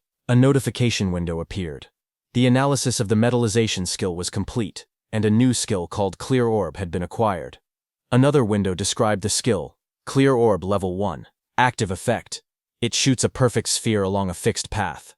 The sphere travels at 1 meter per second and pierces through every enemy in its path while ignoring all defense. Passive effect. Every time an enemy with higher defense than the user is defeated with clear orb. Seeing that this new skill had defense ignored, Itsuki thought that if he hit with this, he could definitely deal damage. But the problem was flight speed. At 1 men/s, even ordinary people could dodge it, so timing was crucial. But then Itsuki thought that against that sandbag Oga, who wouldn't even move, he didn't even need to think about timing. Itsuki's eyes glowed blue as he looked at Oga and declared that Oga's prized absolute defense would be thoroughly smashed to pieces. Just then, a system window appeared displaying Clear or B, Believe or 1, acquired. All stats plus 10, remove all debuffs and fully heal injuries. Status. Attack went from 250 to 260, agility from 250 to 260, defense from 250 to 260, magic from 250 to 260, total stats from 1000 to 1040. The blue lotus petals opened as Itsuki stood in the middle, pointing his finger at Oga. Right above his finger, a small lotus flower appeared. As the lotus spun and bloomed, Itsuki told Oga to now try to dodge this. A system window displayed that Clear Orb has been activated. The students stared at the glowing sphere and whispered among themselves. One of them said he had never seen that skill before. Another explained that this must be the Order Breaker, the job known as the most mysterious among the four. Someone questioned whether a skill released by a level 0 could break through the defense of a level 12 specialist. Another pointed out the confident look on Itsuki's face, saying that the technique must be incredible. A glowing lotus-like shape opened, revealing a small black orb. The orb floated forward, shining as colors scattered around it. The onlookers watched silently as the orb drifted through the air. Some students stared in confusion. One boy complained, saying it was just a tiny ball. Another asked if they were being serious, and called it disappointing. Oga glared at the orb. He mocked the attack, saying that such a small sphere couldn't make him move or cancel his gift, calling it naive. He stepped forward confidently. He asked if this was Itsuki's trump card. Then, the orb continued floating toward him. With a mocking glare, Oga shouted that Itsuki was going to die pathetically. For a moment he remained certain of his victory, until his expression suddenly shifted. His eyes widened as the orb began to sink into the side of his metal-coated body. A faint crack appeared where it touched him. A heartbeat later, a violent burst of blood exploded from the wound. Oga screamed in agony as the clear orb tore through his arm, ripping it apart in a single clean line. He collapsed to the ground, clutching the bleeding stump, shouting desperately about his arm. Itsuki walked toward him calmly. He told Oga that he had warned him to dodge. Itsuki said that because Oga was human, he had only aimed for the arm. If he had been a disaster beast, the attack would have been aimed at the neck. Itsuki then looked at Oga's men standing frozen nearby. He ordered them to stop staring and take Oga to a hospital, asking if they couldn't hear him. When no one moved, he turned back with cold eyes and repeated sharply that he was telling them to get lost. Immediately Oga was carried away by the guards, blood covering his back and dripping onto their suits. One guard looked shaken while another wiped sweat from his face. In the distance, the crowd began cheering.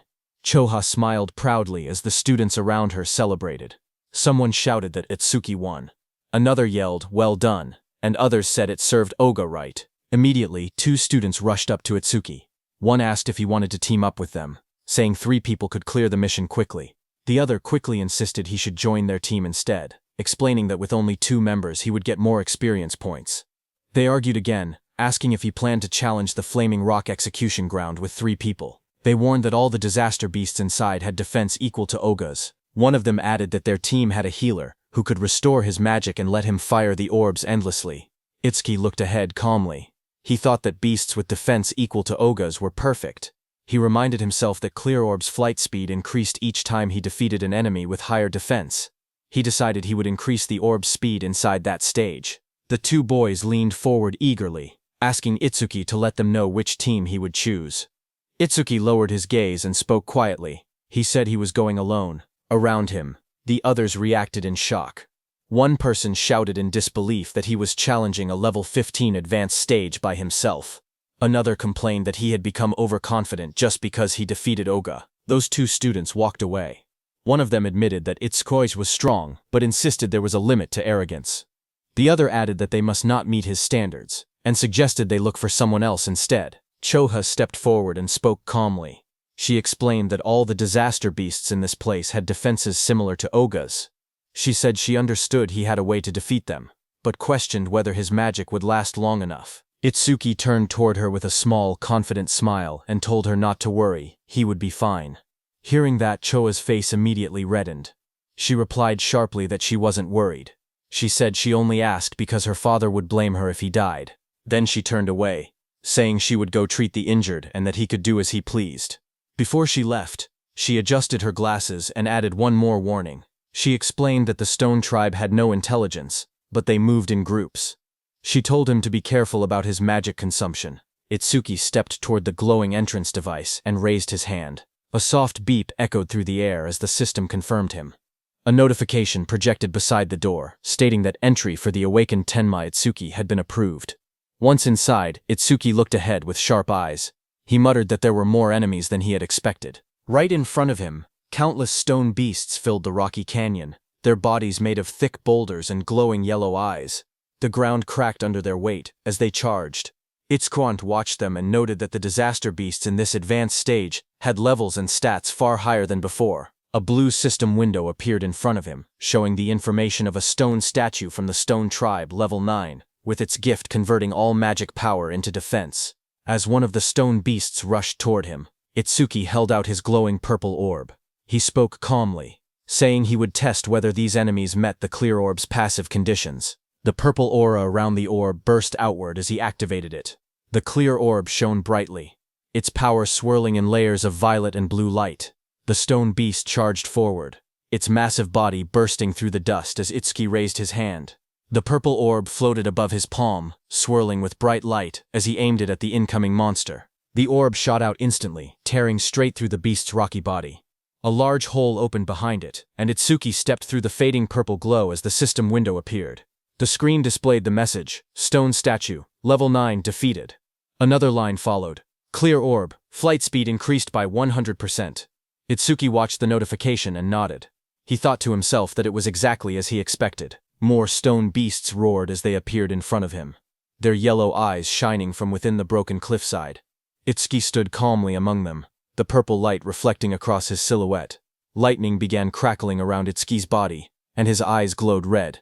He looked ahead and said that these slow beasts with poor evasion were perfect prey for the clear orb. System windows continued to appear one after another. Stone Statue, Level 9 defeated. Clear orb flight speed increased by 100%. Pieces of broken stone scattered across the ground as the notifications filled the air. The glowing status window floated above Itsuki, showing magic 1 Tencel, 160 remaining. He stood on top of a mountain of shattered stone beasts. Looking down at the battlefield, he calmly calculated the situation. Using the clear orb once consumed 50 magic points, which meant he only had 2 uses left. Ahead of him, the ground trembled as 2 massive stone beasts charged straight toward him. He noted that the remaining enemies were 3, including a boss that still hadn't revealed itself. Seeing the 2 stone monsters rushing in at full force, he understood what he had to do. He thought that he needed to defeat 2 enemies at once with a single orb. Itsuki lowered his stance and gathered the purple energy swirling from the clear orb. With a powerful jump, Itsuki left the ground and shot upward. Then the beasts crashed with explosive force, shattering the rocky ground. As dust and stone fragments blasted outward, Itsuki leapt forward. Now, he said, moving straight through the debris. His eye glowed blood red as he pushed through the shockwave. A fierce grin formed on his face. Take this, he shouted, preparing the next strike. The purple orb shot downward with blinding speed, its light stretching across the sky as Itsuki hung in the air above it. Immediately, glowing system windows appeared one after another, displaying, Stone Statue, Lever 9, defeated. Clear orb flight speed increased by 100%. After the impact, Itsuki collapsed on the ground, panting heavily. Sweat dripped down his face as he lay flat on the rocky floor. He muttered that the exhaustion he felt right before his magic ran out was rough. He hoped he would someday get a magic recovery skill. He slowly sat up and looked at the glowing screen in front of him. He said that with the orb now flying at 5 meters per second, he could catch up to running enemies. The system window displayed the details of the skill. Clear Orb. Level 1. Active effect. Fires a perfect sphere with a fixed trajectory. The sphere flies at 5 meters and penetrates all enemies in its path, ignoring defense. Passive effect. Each time an enemy with higher defense than yourself is defeated with clear orb. Flight speed plus 100%. Current flight speed increase 500%. While he was checking the details, suddenly the ground shook, and a massive stone arm dropped toward him with a loud crash. Itsuki looked up in surprise as the enormous mass slammed into the earth, sending dust and rock exploding in every direction. A massive stone giant charged forward, its rocky body trembling with each step as dust exploded around it. A system window appeared, detecting a B-rank skill and revealing the monster's details. Giant Stone Man 28, Level 15. Stone Tribe, Grade 2. Gift converts all magic power into defense. Attack 239, Agility 60, Defense 478, Magic 0, Total 777. Itsuki looked up at the towering creature and gasped that it was huge. Lightning wrapped around his body as another window announced. Thunderbreaker activated. Agility plus 50%. Crackling with blue electricity, he sprinted toward the giant. As he dashed below the monster's massive frame, he wondered if he could defeat it with a single clear orb hit. He looked up at the stone giant's head and thought that maybe aiming for the head would work. Lightning trailed behind him as he climbed the monster's rocky body. He spotted a moment of opportunity and shot a clear orb at the monster's head. However, Itsuki soon realized something troubling. He told himself the orb was too small, and even if it penetrated, it wouldn't deal much damage. The massive stone giant swung its enormous arm, and the impact sent wind blasting through the air. Itsuki leaped upward, light and energy swirling around him as he tried to avoid the attack. His eyes widened when he realized he was stuck in the air. He clenched his teeth and thought that this was bad. He couldn't dodge while mid-air. A system window appeared as dark spikes wrapped around his arm. Black Wall activated just as the giant's blow landed. Itsuki smashed into the rocks with a violent explosion, kicking up dust and debris across the rocky ground. When the dust settled, Itsuki was wedged into a stone wall, breathing heavily. He muttered that this big guy was tougher than he expected. Another system window flickered in front of him. A B-rank skill, Gigantification, was detected. Overmimesis activated and began progressing at 1%. Seeing that, Itsuki looked up with a confident grin. Realizing the monster grew huge because of a skill, he said this would be easy. With one hand, he grabbed onto the giant's stone body and prepared for his next move. Meanwhile, outside, one of Kinoshita Reiji's men got the news of what had happened to Oga and froze in shock. Behind him, Kinoshita Reiji, dressed in a golden vest, sat calmly. He narrowed his eyes and warned his man not to make noise in front of him. The suit-wearing man bowed his head and apologized, saying it was just so unexpected. Kinoshita asked him what had happened. The man reported urgently that someone had defeated Oga and forced their way into the stage. Hearing that, Kinoshita clenched his teeth and broke the wineglass in his hand. He questioned what Oga was even doing. He reminded himself that Oga always bragged that no one below level 30 could break through his defense. He wondered if a level 30 or higher awakened had shown up.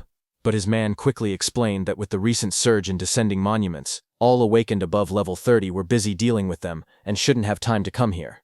He added that challengers at the Flaming Rock execution ground were mostly level 10 rookies. Hearing that, Kinoshita shouted that there was no way a level 10 could beat Oga. His guard behind him looked down with a serious expression and said that if he was given some time, he would gather detailed information. Kinoshita adjusted his vest and tie and said that gathering information was unnecessary. Even if the opponent was level 30, he himself was already here. He mentioned that the Flaming Rock execution ground was known for its stubborn disaster beasts that slowed down challengers.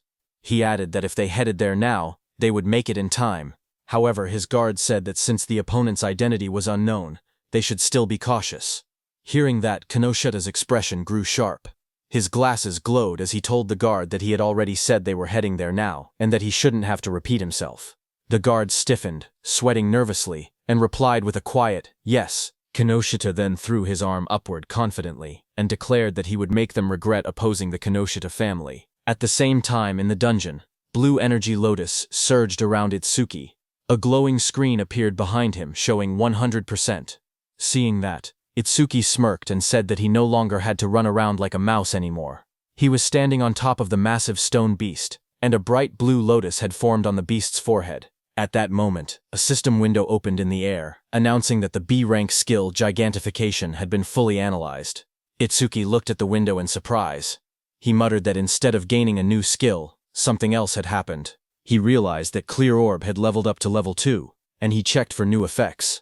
Another set of windows appeared, explaining the changes. Clear orb, level 2, now fires a perfect sphere at 5 meters per second, piercing all enemies while ignoring defense.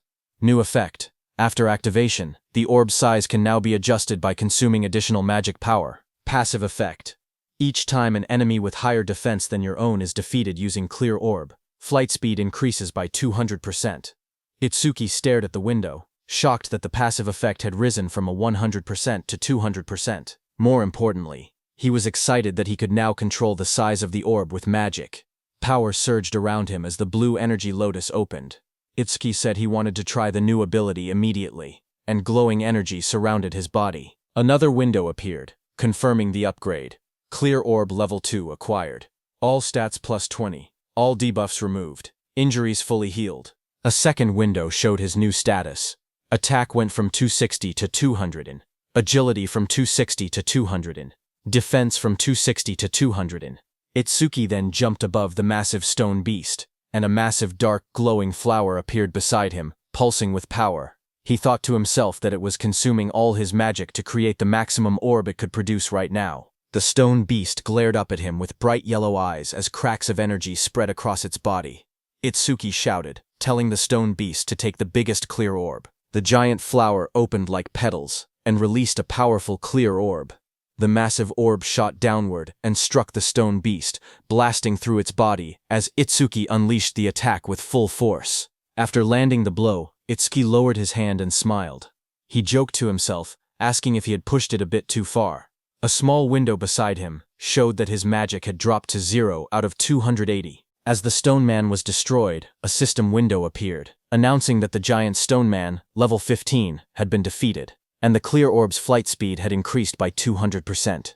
Amid the collapsing stone debris, Itsuki looked at the destruction around him. He realized that the orb he created by consuming all his magic had grown this huge. He examined its power calmly. The orb's flight speed had reached 7 meters per second. He thought to himself that if he cleared this stage 2 more times, it would become as fast as a car. Just then, a new system panel displayed the skill information. Clear Orb Level 2. Active effect. Fires a perfect sphere on a fixed path.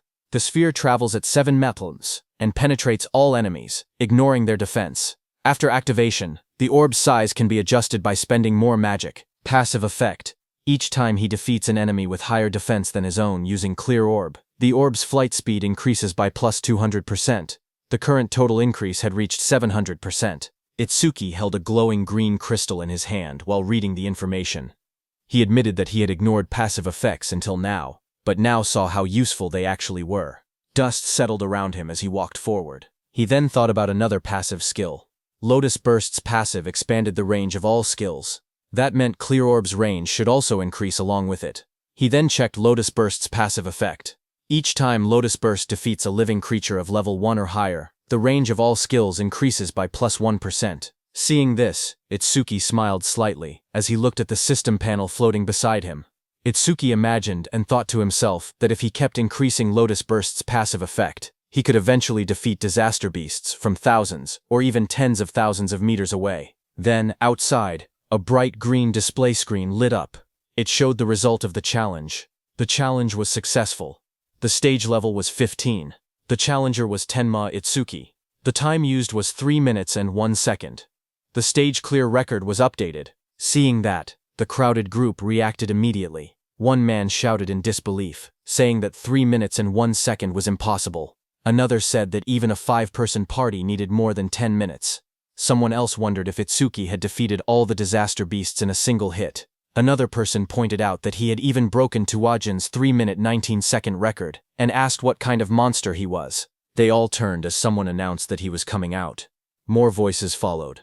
One person questioned why he was still level 0, and wondered if the clear notification was a bug. They looked at him and said he wasn't even injured, only a little dirty, so they didn't believe he had cleared it at all. Choa, in armor, stepped forward with a smile as a green butterfly flew around her. She was happy that he had cleared the stage unscathed again. And he had broken Jin's record again. She admitted that he always managed to surprise her. Choa then adjusted her glasses and, with a restrained tone, admitted that the challenge had ended unexpectedly quickly. Itsuki answered casually. He said the disaster beasts inside were weak against defense, so he had taken them down easily. The glowing butterfly hovered in front of Itsuki. He looked at it with surprise and asked what it was. Choha explained calmly. She said that her job was a Shikigami user, and the glowing butterfly was her Shikigami. Itsuki watched the butterfly flutter near his hand. He softly repeated its name, Tamacho, and admitted that this was his first time seeing a Shikigami. To him, it looked beautiful. Curious, he asked Choha what kinds of awakened jobs existed. His question startled her, and she asked why he didn't know something so basic. She then began explaining. Jobs, she said, were divided into 4 major types. According to her, he should have already encountered 3 of them by now. She raised her hand and continued her explanation. The first type she mentioned was elementalist. Elementalists controlled 7 elements: fire, water, wood, metal, earth, wind, and lightning. She said elementalists had the largest population among awakened jobs and also possessed the highest minimum combat capability. She then explained that his classmate who used electricity attacks and also the Oga muscular, iron-skinned man from earlier, belonged to that same type. She then introduced the second type, Shikigami user. She explained that Shikigami users could summon Shikigami that obeyed only their master. A blue system window appeared beside the butterfly, displaying that it was Tamachu, Li rank, level 15, ITS skill is undisclosed, status is undisclosed. Choha continued explaining that a Shikigami stayed with its master from birth. Then another system window appeared showing her own status. Izumi Choha, human, level 6, Jobert Shikigami user, gift grade 2, undisclosed, Shikigami undisclosed, status undisclosed. After explaining everything, she asked him if he had any questions so far. Itsuki looked at her Shikigami, and then asked why her own level was lower than her Shikigami's level. He wondered aloud if she was really a veteran awakened. His words hit Choha like arrows. She wondered to herself if Itsuki had no concept of sugarcoating things. Choha touched her forehead with a tired expression and explained that Shikigami also absorbed experience and leveled up. Because of that, they were basically always at a higher level than their master. Hearing that, Itsuki's expression darkened. Half of his face sank into shadow, and his eyes glowed coldly. He stated that in that case, when fighting a Shikigami user, it was faster to target the person themselves. Seeing that, Choa's eyes widened. She noticed the negative aura seeping out of him again and wondered what was going on with him. Itsuki then looked at her calmly and asked what else there was, pointing out that she had only introduced 2 types so far. Choa straightened herself and explained that the third job was currently the most mysterious one, with the least information known about it. She pointed at Itsuki and told him that his job was order breaker. Itsuki listened quietly as she continued explaining. She said the reason this job was mysterious was because every order breaker possessed different abilities, like the blue lotus flower ability he had shown earlier. She then explained that there were order breakers who could change the size of their bodies at will, others who could create infinite clones, and even some who could stretch their bodies freely like rubber. Next, she compared order breakers to regular awakened jobs. She explained that normal jobs had skills divided into 4 ranks, C, B, A, and S, while order breakers had only Z rank skills, abilities that stood completely outside that ranking system. Choa said that order breakers were treated differently because of these rare exclusive skills.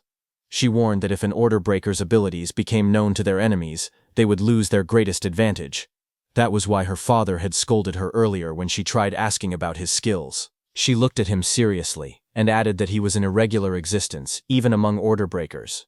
From what she had observed, he could already use at least 3 different skills, and 2 of those skills were normally only possible for elementalists. Hearing her words, Itsuki looked uneasy as he realized the teacher wasn't there. He thought to himself that he would be in trouble if Choha continued talking about him. Itsuki then asked her about the last job, adding that he had never seen it before. When Choha heard Itsuki asking about the last job, she kept a calm expression and told him she would only explain it after he actually saw it. She added that this was his punishment for never telling her anything about himself. Hearing that, Itsuki let out a quiet sigh and answered with a simple, "Fine." As she turned away, Choa reminded him that the students he saved were now safe. Then she asked what he planned to do after this. Itsuki replied that he was thinking of clearing the stage a few more times. Choha looked back at him sharply. She asked him if he really didn't know anything, explaining that stages had cooldown times. She warned him that this one had an especially long cooldown, meaning he couldn't enter again for at least 2 days. Hearing that, Itsuki's eyes widened in surprise. He wondered aloud if cooldown times really existed. He realized that this must be why Kinoshita monopolized the stages. Determined, He decided that if he couldn't raise the passive effect of his clear orb skill, then he would increase the power of his lotus burst instead. Itsuki then turned and asked Choa if there was a stage filled with disaster beasts.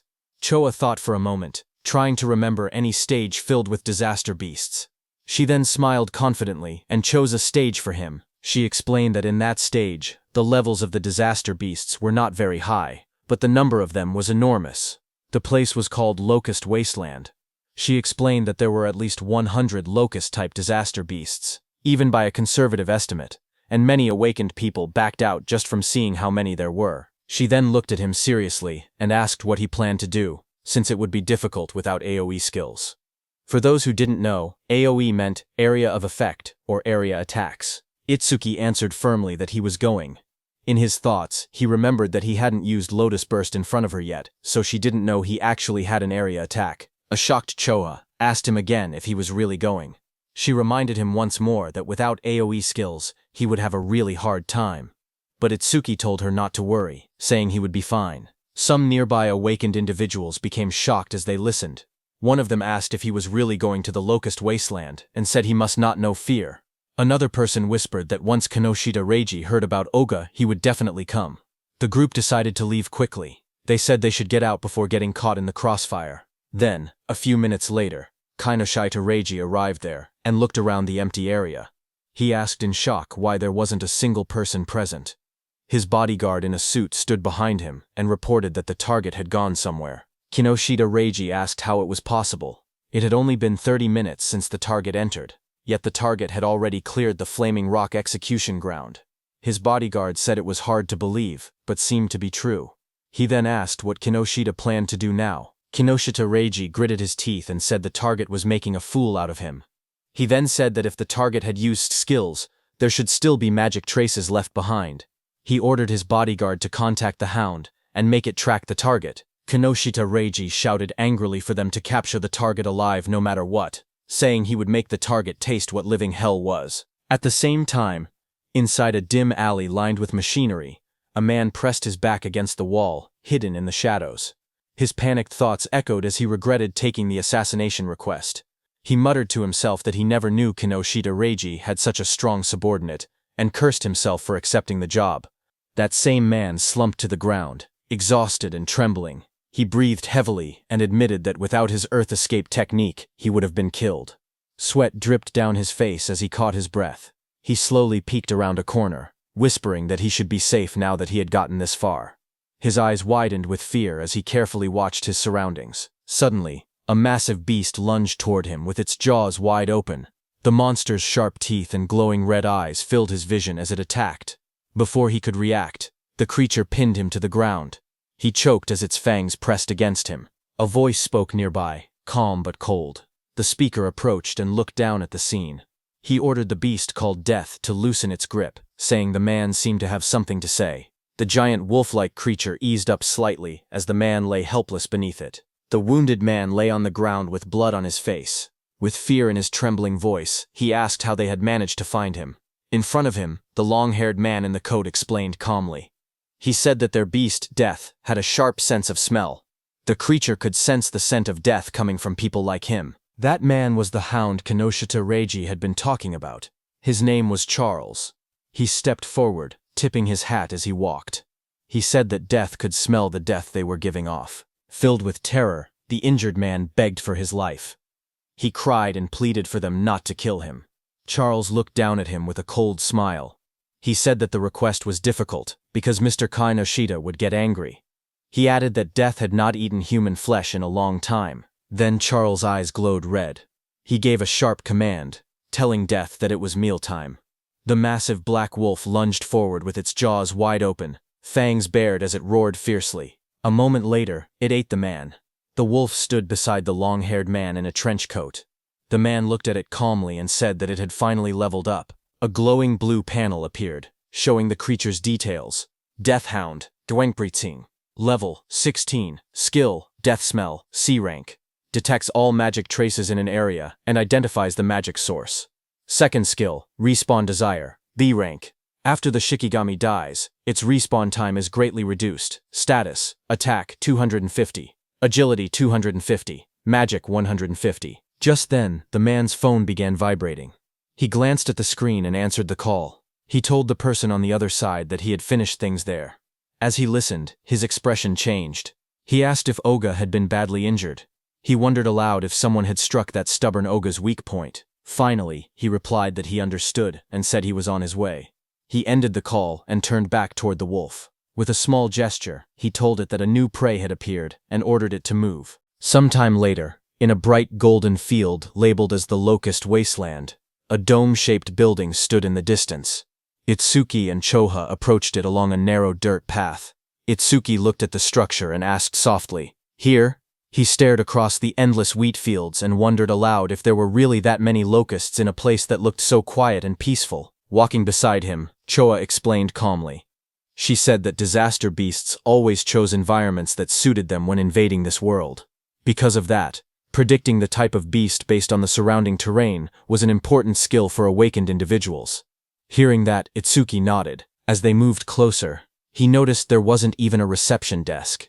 Choha touched her forehead and explained that the danger level of this stage was extremely high, so high that it had already reached the point of a dismantlement resolution. Confused, Itsuki compared it to the Flaming Rock execution ground, noting that this stage was actually below level 13. He asked why such a drastic decision was made. Choha replied that in normal stages, people could still escape if they couldn't win. But here, the disaster beasts were unnaturally aggressive and appeared in overwhelming numbers. As they studied the stage's environment, Choha explained the danger.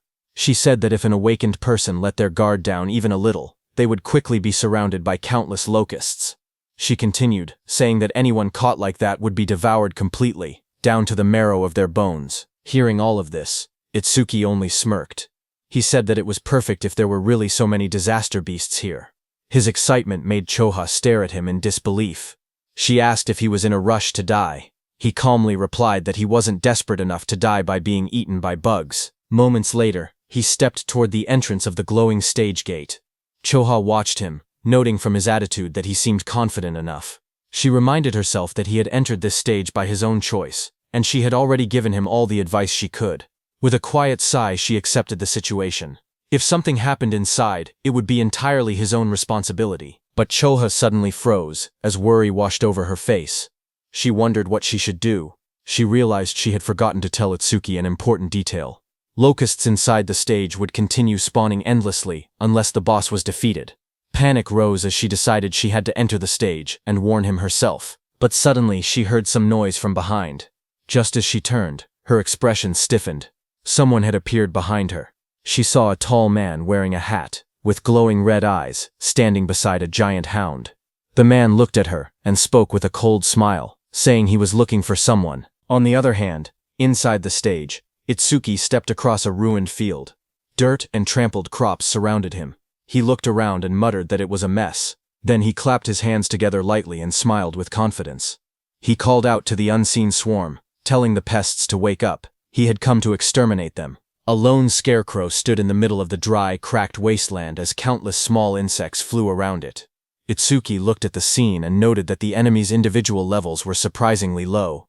He said that since they met the requirements for Lotus Burst, there would be no problem. Information windows appeared one after another. Evil Locust 2231, from Insect Tribe, Level 1. Gift, none. Status, undisclosed. There were also some Level 2 evil locusts mixed in. Itsuki stared at the dark sky as an enormous swarm of locusts covered everything. He commented on the incredible number of enemies. But instead of being worried, he said that this worked in his favor. Flames rose around him as he formed a glowing lotus of light in his hands. He explained that the more the locusts clustered together, the less effort he needed. Once they entered the range of Lotus Burst, he said he would crush them all at once. The ground shook as a vortex of locusts formed around him. When the moment was right, he shouted a single command, "Now." A bright red explosion ignited in the air as the system message appeared, stating that Lotus Burst had been activated. Then there was a huge explosion. Right after the blast, notifications flashed one after another. Each one reported that an evil locust had been defeated by Lotus Burst, increasing all of the user's skill ranges by 1%. More messages followed, showing both Level 1 and Level 2 locusts being wiped out instantly. When the smoke cleared, Itsuki stood calmly in the middle of the scorched ground. Sparks drifted around him, while charred insect bodies lay scattered at his feet. Another notification floated beside him, confirming the defeat of a level 2 Locust and awarding another 1% increase. New windows opened, explaining Lotus Burst's abilities. The active effect consumed magic to deal explosive damage within a 10.5-meter range, its power proportional to how much magic was spent. The passive effect stated that every time Lotus Burst killed a living creature of level 1 or higher, all skill ranges increased by 1%. Itsuki glanced at the numbers and made a small comment. He had defeated 110 enemies, which meant a 10% increase, therefore receiving 10% at once. Lotus Burst's range had now expanded to 10.5 meters, which he considered impressive. He analyzed the situation calmly. Against disaster beasts of this level, consuming 10% of his magic to output 10% of his firepower should be enough. Taking his remaining magic and recovery speed into account, he could probably use about 10 more shots. If he gained even 100 kills per use, he could increase his total skill range by 1000%. Another screen displayed his magic level, 252 out of 280. He looked at it and muttered that things would go much more smoothly if stages didn't have cooldown times. But suddenly, Itsuki noticed something. He stared at his bracelet with a confused expression. He noticed that the usual challenge success notification was missing. He muttered that something felt odd. As he frowned, a thought crossed his mind, and he wondered if the reason was something unexpected. Just then, a system window suddenly appeared. It reported that a C-rank skill called Mother's Will had been detected. It also stated that Over-Mimus was activated, and that the analysis progress was at 1%. Itsuki looked up sharply. He realized that one locust had survived. Dust and broken ground swirled around him as more locusts flew through the air. He turned, watching the locust swarm gather again. He questioned whether Mother's Will was the boss monster's skill. At that moment, several locusts lunged at him. He jumped back and blocked the attacks with the crystal armor covering his arms. He admitted to himself that he had let his guard down. He had truly believed there was no boss monster in this area. He narrowed his eyes, thinking aloud. He said it was good that he could still expand his skill range by using Lotus Burst again. But he also stated the bigger problem. He had no idea where the boss actually was. The glowing lotus-shaped energy expanded from Itsuki's hands as he activated his skill. His expression hardened with resolve. He declared that he would defeat all the small enemies first and force the hidden boss to reveal itself. A bright explosion erupted around him. The ground shook as countless evil locusts were blown apart by the blast. System notifications appeared one after another. Each message showed that an evil locust, either level 1 or level 2, had been defeated with Lotus Burst, and every kill increased all his skill ranges by 1%. The notifications continued stacking until the Lotus Burst total experience reached 220%. His Lotus Burst leveled up. Another message explained the updated skill. Lotus Burst LV2 now consumed magic to deal explosive damage within a 16-meter diameter, and its power increased based on how much magic was used. Itsuki looked at the smoking battlefield and murmured that the range had expanded to 16 meters, calling the new effectiveness outstanding. But even after defeating 10 small enemies, the boss still hadn't appeared. Deep underground, inside a dim nest filled with shifting shadows, many insect-like creatures began to crawl and move. Their wings rustled as more of them gathered around a glowing cluster hidden in the darkness. As the locusts crawled out of the cracked ground, a notification floated in front of Itsuki, showing the analysis progress rising to 27%. He looked ahead sharply and muttered that they had spawned again. Another screen appeared, showing his magic at 232 out of 280.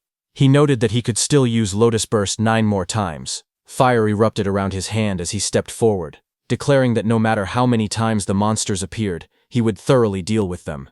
His arm swung through the flames, and he shouted that he would sweep them all away. A fiery explosion burst across the battlefield, and several notifications appeared one after another, stating that evil locusts of level 1 had been defeated with Lotus Burst, and that all skill ranges increased by 1%. More screens stacked up endlessly, showing the same message again and again. A blinding explosion tore through the ground as Lotus Burst activated again, scattering debris in every direction. Bright light flashed across the stage, and the blue notification window appeared with the same message, Lotus Burst. Another massive blast followed right after, engulfing the area in a wave of yellow flames and flying rubble. The screen repeated the skill name, Lotus Burst. A new system panel displayed the updated description of the skill. It stated that Lotus Burst LV2 consumed magic to deal explosive damage within a 54.5-meter diameter, its power tied directly to magic consumption. Below it, another panel explained the passive effect. Every time the skill defeated a creature of level 1 or higher, all skill ranges increased by plus 1%, now reaching a total of plus 990%. Itsuki ran forward through the burning battlefield, sweat rolling down his face. He glanced at the glowing screen. He said that up until now, he had wiped out large groups 9 times and expanded Lotus Burst's range by 990%, but he only had enough magic left to use it one more time. He wondered why the monsters kept appearing non-stop. His magic display dropped to 5280. He looked up as the sky darkened with swarming insects. He muttered in frustration that there was no end to them. The swarm grew thicker overhead, but even after all the destruction, he saw no trace of the stage boss. He frowned and said that there was still no sign of the boss appearing at all. He considered withdrawing temporarily from the stage and returning after the analysis finished. But even as he thought it through, the endless swarm closed in around him. Itsuki narrowed his eyes sharply as a thought erupted in his mind. He declared that behaving like that was what third raters would do. Fire gathered in his hand, and flames wrapped around his arm.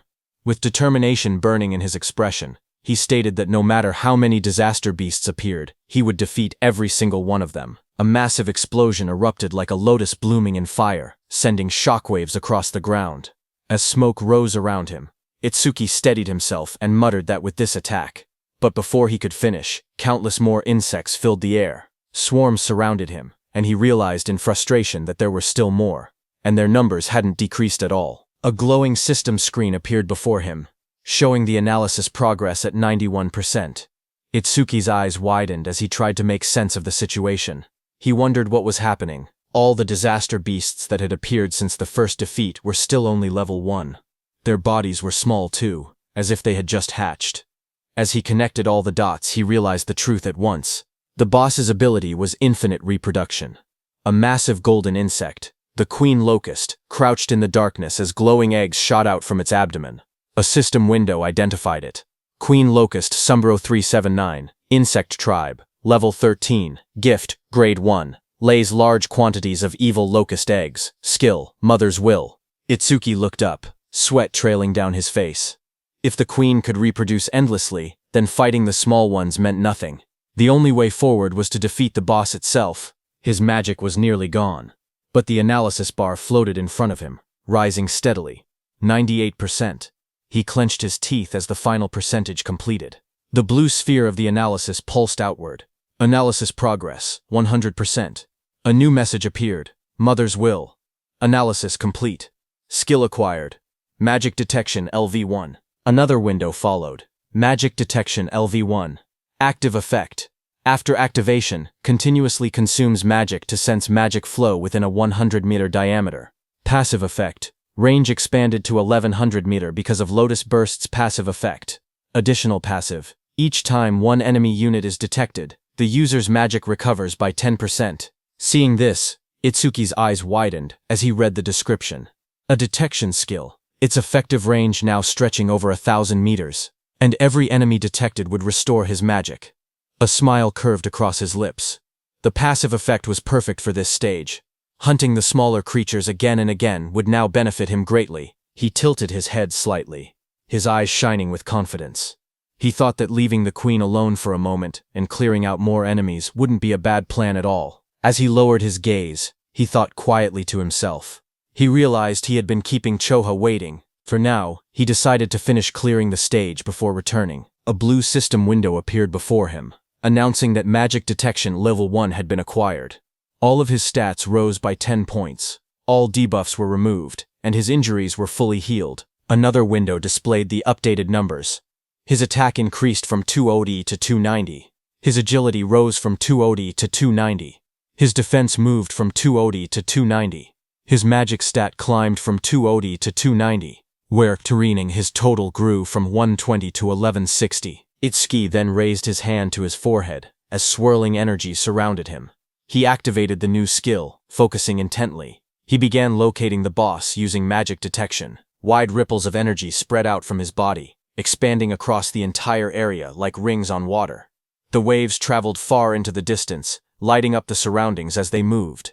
Down below, the massive golden insect boss lifted its head, its yellow eyes glowing as the waves passed over it. Itsuki's eyes suddenly sharpened. In the next instant, He spotted the reaction in the distance. He slowly raised 2 fingers and pointed them forward, a confident smile forming on his face. A surge of dark, swirling energy formed at his fingertips, twisting the air around him. He was going to use his clear orb skill. Amid the chaos, his steady voice echoed. He said that even if the enemy used its children as shields, it would be useless. The clear orb began to glow, merging with the power of Lotus Burst. A bright lotus-shaped light burst outward, illuminating the battlefield. He declared that with Lotus Burst's passive effect and the clear orb's current flight range, the attack would definitely reach its target. A system window appeared, stating that the clear orb's flight distance was now 120 meters. In the next instant, the glowing orb shot across the field like a streak of purple lightning. Wind burst apart in its wake as the queen locust recoiled in shock, spreading its golden wings wide to escape. But Itsuki was already behind it, surrounded by crackling blue crystal. His transformed figure loomed like a shadow. Lightning surrounded Itsuki as he appeared above the queen. Looking at her, he said, "Checkmate." He slammed his attack down, overpowering the queen with sheer force. He cut down the queen into pieces. Immediately, the whole insect swamp was disturbed. Seeing that, he realized the swarm fell into chaos after losing its queen. Itsuki turned toward them with cold eyes. Flames erupted from his crystal-covered arm as he promised to send the remaining creatures to their mama right away. After the Lotus Burst explosion, all insects fell to the ground. Itsuki stood in the settling dust, looking at the battlefield calmly. He stated that all his skill ranges had increased by 1210%, that Lotus Burst's explosion radius now reached 65.5 meters, and that the clear orb's flight distance had expanded to 131 meters. A system window appeared, describing Lotus Burst at level 2. It explained that the active skill consumed magic to cause explosive damage within a 65.5 meter diameter, its power tied to magic consumption.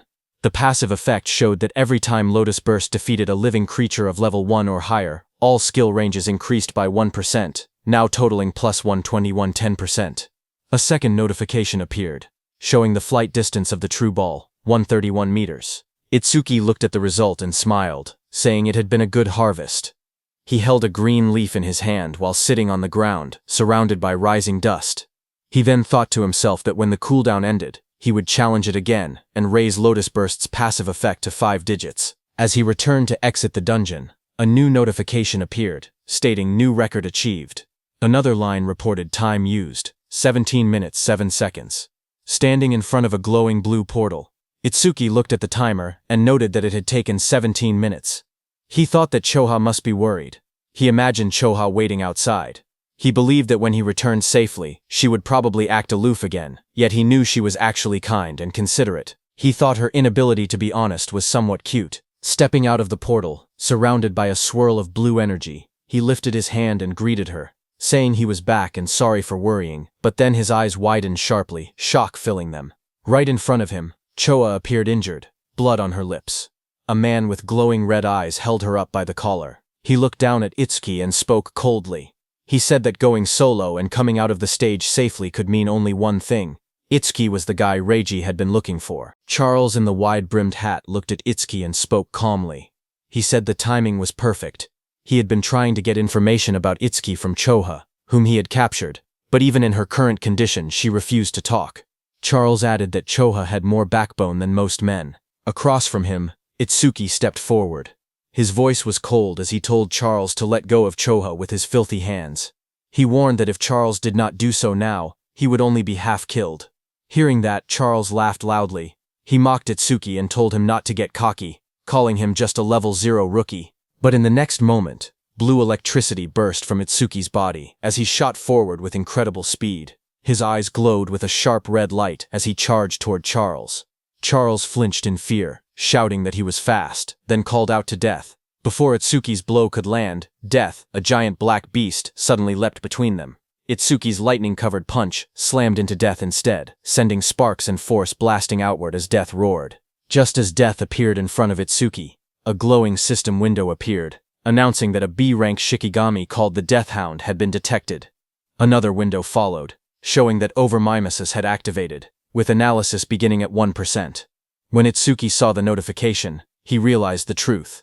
This dog was a Shikigami, which meant the man wearing the hat was its user. The analysis window continued to rise, reaching 12%. Charles narrowed his eyes as he watched Itsuki move. He noted that there were no wasted movements and that his opponent's speed was extremely high. He understood now why Oga had lost. Oga likely did not even have enough time to metalize before being defeated. But Charles showed no fear. He grinned and declared that he had death and a hostage. Behind him, Choa struggled weakly in his grasp. Hearing this, Itsuki shouted her name, his expression tightening in alarm. Itsuki, who stood firm and was holding Death's snout with one hand, got distracted. Death broke free from his grip and roared, baring its sharp teeth as it lunged. The monster's glowing red eyes locked onto him. Charles smirked as he spoke. He said that Death's bite force could crush any enemy with a defense lower than 30. At best, he said, Itsuki would get his arm bitten off.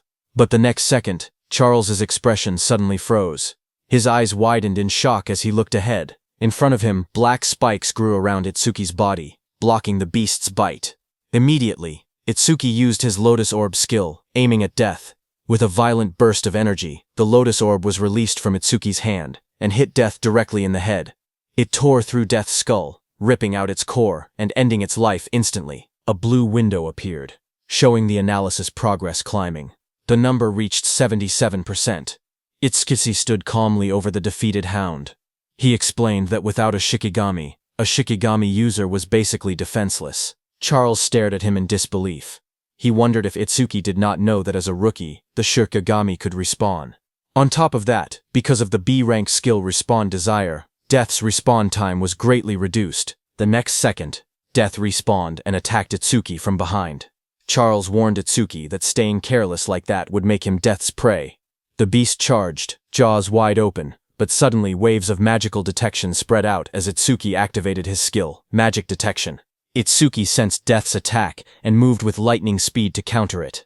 Well to himself that keeping Magic Detection active ever since he acquired it had been the right choice. The analysis progress climbed. 89%, 91%. Itsuki glanced at Charles, who was watching while holding Choa, and noted that the analysis would finish soon. He thought that if the Blue Lotus appeared from over Mimas, Charles might become wary. The progress bar reached 95%. Seeing Itsuki move and kick Death without even looking back, Charles started sweating. He realized the truth: this opponent had more power and more speed than Death and even possessed detection skills. He panicked, realizing he could not launch a surprise attack at all in this situation. Charles pulled Chosha in front of him and tightened his grip around her neck. His voice trembled with panic as he warned that if Itsuki resisted any further, Chosha's life would end. Itsuki watched quietly. He wanted to finish his analysis without revealing the Blue Lotus, but the situation made it difficult. Just then, a bright system window appeared before him, showing analysis progress 100%. Another screen followed. Death Eater analysis complete. Shikigami Eater has been acquired. It explained the active effect. By directly touching a Shikigami, he could take ownership of the opponent's Shikigami. Itsuki looked at the result and realized he could even control whether the Blue Lotus appeared, because the analysis had completed without revealing it. More system messages appeared, saying Shikigami Eater, Level 2 acquired. All stats increased by 20. Then a system notice explained that because Over Mimas had activated incompletely, debuff removal and full recovery had failed. Itsuki's updated status flashed. Attack, agility, defense and magic increased from 290 to 310, and his total stat points increased from 1060 to 1240. Seeing the notification, Itsuki thought to himself that skipping the Blue Lotus came with a price, since it lost its recovery ability. But he had already fully recovered once during the last stage. Because of that, he could still fight at almost full strength even without recovering now. Just then, Death charged forward with its jaws wide open, roaring as it rushed toward Itsuki. In that moment, Itsuki realized something important. He understood that this new skill allowed him to steal other people's Shikigami. He looked down at the glowing energy gathering in his hands, calm despite the danger. He thought to himself that if that was the case, then he already knew what he should do. Blue energy burst around him as he raised his hand. With sharp determination, he placed his hand on top of Death's head, deciding that he would take Charles's dog. Blue flower petals erupted like a storm. Death's body was wrapped in swirling petals of energy as the power pulled it away. The next second, Itsuki stepped forward with overwhelming speed and kicked Death, sending it blasting across the field. Death went flying and fell behind Charles. Seeing that, Charles panicked. He stared at the scene and cursed angrily, calling Death a useless mutt. He shouted in frustration, demanding to know what he had fed it all that experience for. Charles tightened his grip on the injured Choka and shouted in rage. He warned that if Itsuki resisted any further, he would snap her neck. Choka, battered and barely conscious, forced her eyes open. With a trembling voice, she told Itsuki not to worry about her. Across from them, Itsuki slowly raised both his hands in surrender. He called out, telling Charles not to touch her. Seeing that, Charles smirked coldly. He said that if Itsuki had been obedient from the beginning, Choa wouldn't have had to suffer like this. Itsuki glared at Charles and asked why he was being targeted, saying he didn't remember doing anything to earn such a grudge. Hearing that, Charles sneered, accusing him of still trying to probe for information. He then explained that it didn't matter, because Itsuki would meet him soon anyway. He told Itsuki that Kinoshita Reiji was furious that Itsuki had entered a North District 4 stage without permission. He introduced himself, saying he was Charles the Hound, sent under Reiji's orders to capture him. Hearing that name again, Itsuki muttered that he needed to meet Kinoshita directly and talk things out. Charles grinned and said that Itsuki would meet him soon, but only in a battered body. He then announced that death would bite off his legs next and warned that if Itsuki wanted Choa to stay alive, he was forbidden from using that strange ice again. Charles pointed at Itsuki and gave the command, telling Death to bite off both of Itsuki's legs. Hearing that, Itsuki narrowed his eyes. Instead of fear, a cold determination filled them. He told Death to prove it was worthy of being his Shikigami. In the next instant, Death turned and lunged, not at Itsuki, but at Charles, sinking its teeth into its former master. Taking advantage of the moment, Itsuki moved at lightning speed, appearing behind Choha. Blue sparks burst around him as he caught her gently in his arms, pulling her away from danger. Charles screamed as he stared in shock. Sweat ran down his face as he shouted, asking why Death was attacking him. Its own master. Shikigami Death stood beside Itsuki with glowing red eyes. Death growled quietly as Itsuki praised it, telling it that it did well. Itsuki then held the injured Chotra in his arms. Blue energy surrounded him as he spoke coldly. He said he would return the pain Chocha suffered 10 times, no, 100 times over. He warned that Charles would regret laying hands on them, crying and wailing. Hearing that, Charles fell back, terrified.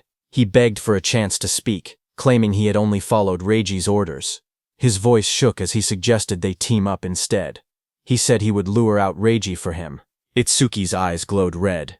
He looked down at him and said that it was a good proposal. Seeing this, Charles's expression changed. A sharp grin spread across his face as he muttered that he had found an opening. He threw a blade toward Itsuki and shouted for him to die. The attack flashed forward with blinding light, but Itsuki was calm and easily dodged the blade. His eyes narrowed as he watched the attack pass by. He muttered that he alone was more than enough to kill Kinoshita Reiji. Beside him stood Death, its eyes glowing red, ready. Itsuki ordered Death to make Charles suffer the same treatment Choha had endured. Death's jaws opened wide, revealing sharp fangs as it prepared to strike. Seeing that, Charles froze in terror. Sweat dripped down his face as he begged for mercy. He insisted that his hand had slipped earlier and that he would apologize. Trembling, he pleaded for one more chance. But Itsuki didn't falter. Holding Choha in his arms, he stared coldly and told Charles that it was mealtime.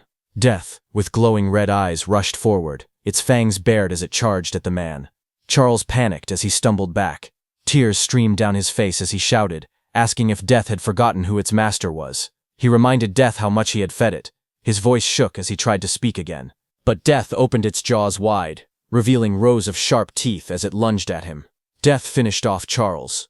A short distance away, Itsuki stood while carrying the injured Chodua in his arms. He had sensed someone watching them. Itsuki told the hidden person that he had been watching them ever since Itsuki left the stage. Itsuki then turned and asked how long the hidden person planned to stay hidden, telling him to show himself. Hearing his words, nearby tall grass rustled as someone began to move, stepping out into the light. It was a hooded blonde young man who stepped out from the tall grass, scratching the back of his head with an awkward smile. He said softly that they had caught him. Itsuki held the injured Chofa in his arms as a dark aura spread behind him. His eyes glowed as he asked the blonde man if he was working with Charles from earlier. Startled, the blonde man waved his hands frantically and shouted that he wasn't an enemy. He begged them to listen. Itsuki glanced at him coldly and said fine. He didn't have time to deal with him. Behind them, Death continued eating Charles it had taken down. Itsuki ordered Death to follow him after finishing the meal. The blonde man watched in shock.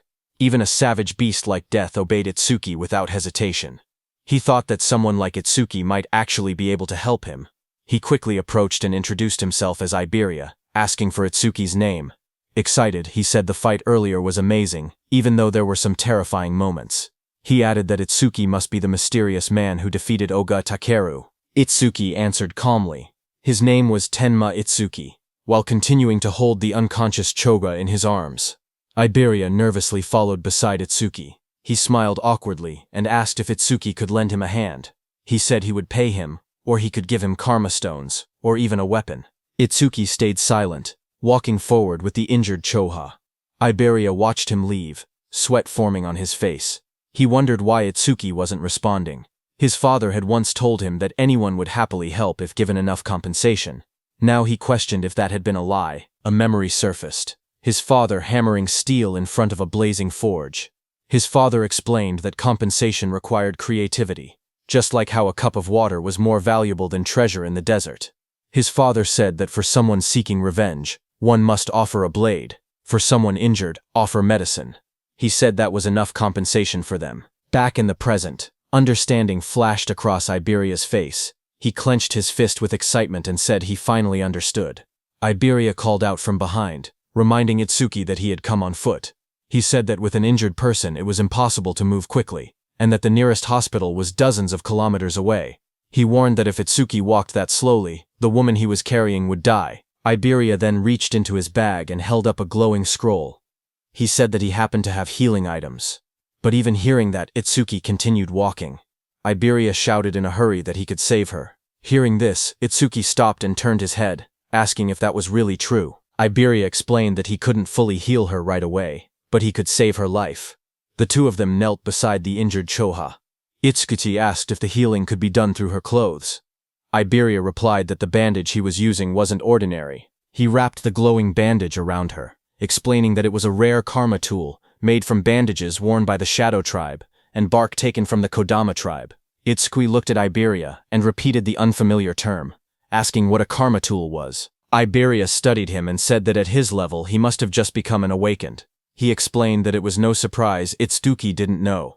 Iberia explained that modern weapons didn't work on disaster beasts. Guns were useless against them, so firearms couldn't be used in real combat. However, crafters were able to forge special anti-disaster beast items known as karma tools, created from monument materials and the body parts of disaster beasts. He said that karma tools were divided into 4 ranks depending on the crafter's skill and the materials used. The 4 ranks were normal, rare, epic, and unique. Iberia then explained using a simple longsword as an example. Normal karma tools weren't much different from regular weapons, except they were capable of damaging disaster beasts and awakened beings. The sword was labeled an ordinary longsword. The next weapon was the ocean sword, rare, which increased agility and magic. Iberia said that rare karma tools boosted their owner's stats. The third weapon was the blood sword, epic, which increased attack power and absorbed blood to raise the blade's temperature and reduce an enemy's self-healing by half.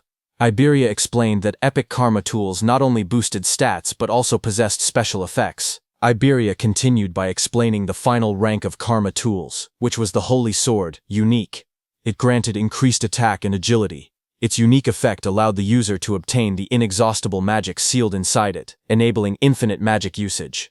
Iberia said that the ultimate goal for every crafter was to create a unique karma tool, weapons with massive stat boosts and powerful one-of-a-kind effects. Iberia went on to explain that crafters themselves didn't have much combat power, and there were very few of them. But because they could forge karma tools, all awakened people respected them.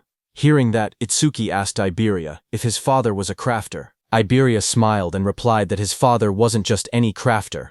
He explained that countless crafters couldn't create a unique karma tool even once in their entire lives. Across the 5 continents, there were only 10 crafters who had achieved that level. Then he proudly added that 3 of those 10 unique tools were made by his father.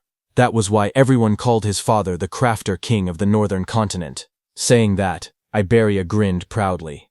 Finally, he turned and saw that Itsuki wasn't even looking at him. He got angry and shouted, asking Itsuki if he was even listening. He complained loudly that he was explaining everything kindly, while Itsuki was being rude. He shouted at him not to ignore him, but Itsuki didn't respond. Instead, he quietly examined the crossbow in his hands and said that it was the same crossbow Charles had been using. Iberia was shocked, seeing that even after hearing about his father, Itsuki didn't look surprised at all. He muttered that any normal awakened person would have already been flattering him. Meanwhile, Itsuki kept studying the weapon, and thought that having it would let him reduce how often he needed to use the clear orb, and also lower the risk of exposing his abilities. Iberia looked at it and told Itsuki that this weapon was a rare karma tool. Hearing that, Itsuki commented that it was unfortunate there were no arrows left.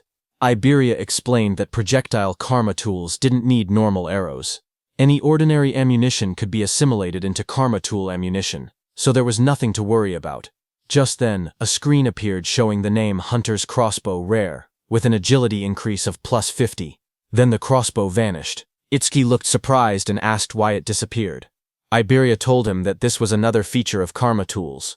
Once a karma tool linked with its owner, it would be stored away and reappear whenever the owner wished to use it. Hearing that, Itsuki said it was convenient. He thanked Iberia for the treatment, and told him to let him know if he ever needed help. He added that once he finished his own business, he needed to go find Kinoshita Reiji. Hearing that name, Iberia reacted and said he thought he had misheard earlier. He said Itsuki must be incredibly bold to go against someone like Kinoshita Reiji in North District 4. Hearing his words, Itsuki looked at him calmly and asked if he was also going to tell him to give up. Iberia told Itsuki that if his target was Kinoshita Reiji, then they were after the same person.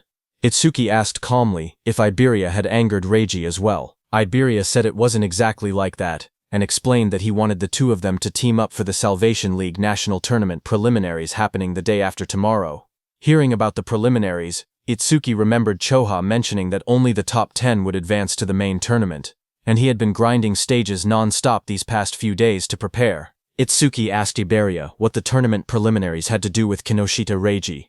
Iberia explained that the preliminaries were divided by continents, and for the northern continent, the venue was located in North District 4. He explained that as the son of the North District 4 administrator, Reiji was determined to compete in the main tournament. His older brother was also a savior, so failing to reach the top 10 would disgrace the Kinoshita family name. Hearing that, Itsuki then understood why Reiji monopolized all stages in North District 4 to level up quickly. He looked at Iberia and asked why someone like him would want to team up with him, especially since he had been receiving help from him this whole time. Iberia raised his voice confidently, saying it was because Itsuki was strong. He believed that if they teamed up, they would definitely pass the preliminaries. Itsuki then asked why Iberia was so fixated on this year, pointing out that he was younger and had plenty of opportunities ahead. Hearing Itsuki ask that, Iberia looked tense as he clenched his fist. Then he answered softly that there was a reason. He recalled his childhood. Since he was young, he had watched his father create karma tools right in front of him. His eyes had always sparkled as he watched. Every completed karma tool looked perfect, like a piece of art. His admiration for his father kept growing. He remembered his dream. He had always wanted to become an awakened one someday. He imagined himself fighting disaster beasts, using the karma tools his father made. A month ago, he finally awakened. Excited, he begged his father for a karma tool, but his father refused, telling him it was too early. His father said that only saviors could use his karma tools. Iberia didn't give up. He kept begging. Finally, his father set a condition. If he passed this year's preliminaries, he would receive one. Iberia clenched his fist tightly.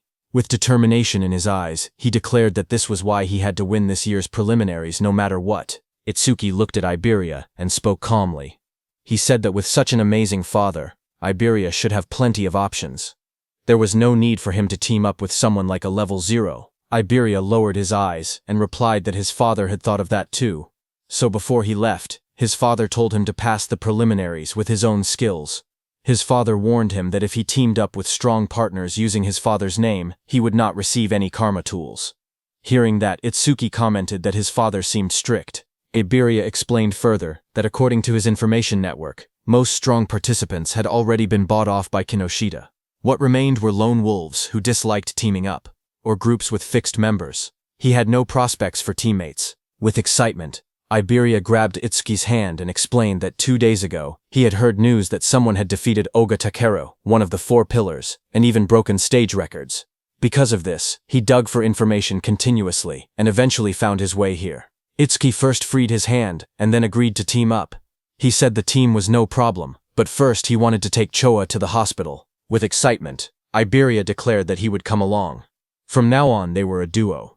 Iberia then said they needed a duo name.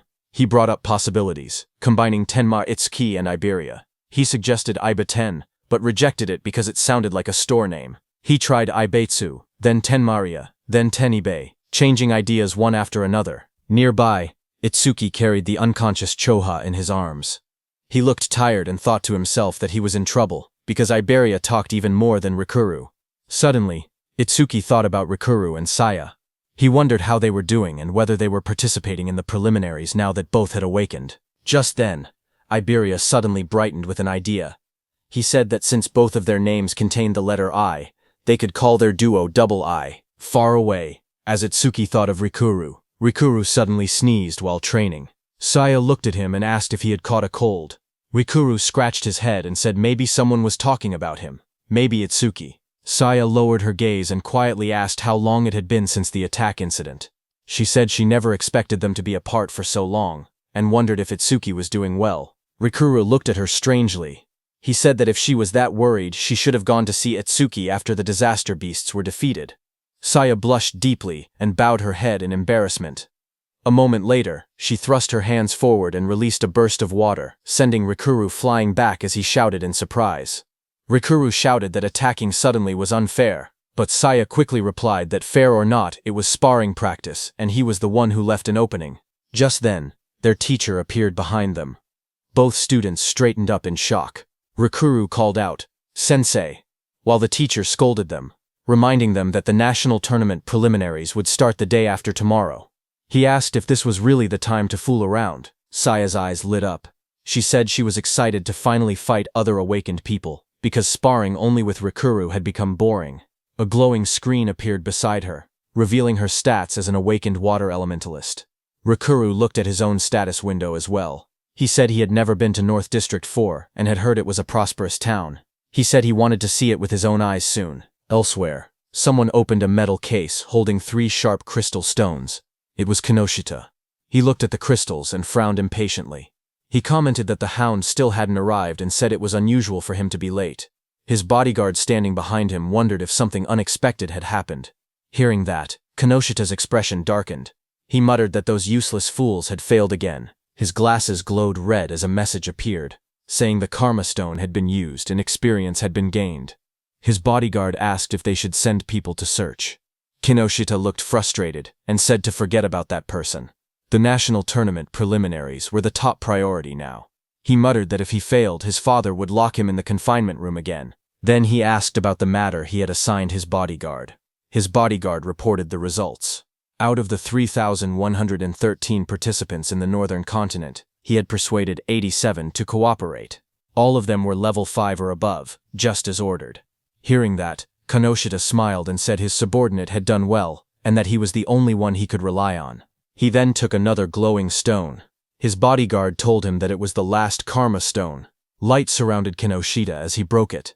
The experience was absorbed, and his level went up. Power surged around Kinoshita as lightning burst from his body. He said it was enough and that he would use this strength to crush the commoners. A status screen appeared, showing Kinoshita Reiji, at level 12, job Lightning Elementalist, gift grade 2, attack 135, defense 130, agility 168, magic 170, total points 603. Then few hours later, a bright blue teleportation column formed outside the hospital. As Itsuki stood calmly in the front of it, he lowered his head, said sorry to his teacher, as he had let Choha end up in such a condition. His teacher commander Nento came out of the teleportation portal and asked what he wanted to do. He said he could dispose of Kinoshita if Itsuki wished. Itsuki looked up and answered firmly, telling his teacher to leave Kinoshita to him. His teacher agreed. He told Itsuki to explain the details of what happened later. Nearby, Iberia watched in amazement. He realized that the Northern Continent Commander-in-Chief had been Itsuki's teacher. Iberia understood why Itsuki wasn't surprised even after hearing who Iberia's father was. Iberia thought that Izumi Nento was truly a mysterious person. He even wondered if he should ask for his autograph later. Then, in the hospital room, Itsuki calmly explained what had happened and told his teacher that that was why he chose to participate in the Salvation League National Tournament preliminaries. His teacher said he understood and turned toward Choha, asking how she was feeling. Choa smiled softly. She said Tamacho had treated her, so she had fully recovered. A glowing green butterfly floated near her hand. She added that Iberia's rare karma tool had also helped in her healing. Hearing that, Izumi Nento looked at Iberia in surprise. He said that since Iberia possessed the rare karma tool Kodama bandage, crafted by Aiden, he must be Aiden's son. Iberia was surprised to hear that. Realization hit him as he thought to himself that Izumi Nento knew about karma tools, and even recognized his father. He reminded himself that he needed to show the dignity of the Crafter King's eldest son. He pointed proudly at himself, and shouted with confidence that he was Aiden's father. Hearing that, everyone stared at him in silence. Then Itsuki told him that he had gotten it backwards. Hearing that, Iberia lowered his head, hiding his red face behind his hand. In a shaky voice, he apologized and admitted that Aiden was his father. Commander Nento cleared his throat and tried to shift the atmosphere. He said he was grateful that Iberia had saved his daughter. He added that once the preliminaries ended, he wanted to visit Aiden together with Tenma. He then reminded Itsuki and Iberia that they had to prepare for the tournament and told them to head out. He promised that he and Choha would come to watch tomorrow. Iberia raised his fist excitedly and agreed. He told Commander Nento that he could relax because they would definitely pass the preliminaries. Beside him, Itsuki stood quietly and nodded. After they left, Choha commented that her father had really taken a liking to Tenma because she remembered how, when he used to meet with Jin, he would always bring her along to meetings. Hearing that, Commander Nento told her that because of childhood trauma, whenever Itsuki faced disaster beasts, powerful self-destructive impulses would awaken inside him. But Itsuki's self-destructive impulses weakened only when someone he wanted to protect was nearby. He explained to Choha that this was the reason he placed Choha by Itsuki's side. Hearing that, Choha realized that her father wanted her to become Itsuki's friend, become his weakness, and become the person he wanted to protect. Choha repeated the thought quietly, wondering if she was truly the one Tenma wanted to protect. While she was lost in her thoughts, the commander then stood up and revealed to Choha that the disaster beast attack at Itsuki's school had been planned, not a coincidence. Hearing that, Choha reacted with surprise. Commander Nento added that more traitors were joining the disaster beasts, and that similar attacks on commanders-in-chief had happened across other continents as well. The commander turned toward a large window, his silhouette dark against the night. He said that for now humanity's future was pitch black. Then he added softly that Itsuki would surely be the one to illuminate it. His voice rang out that Itsuki would become a light of hope. Then, at the national tournament preliminary venue in North District 4, the massive circular arena sat in the middle of the wasteland. Inside, a crowd gathered. Itsuki looked around and remarked that there were more people than expected. Iberia explained that once news spread that Commander Nento would be watching, many who originally refused suddenly decided to participate.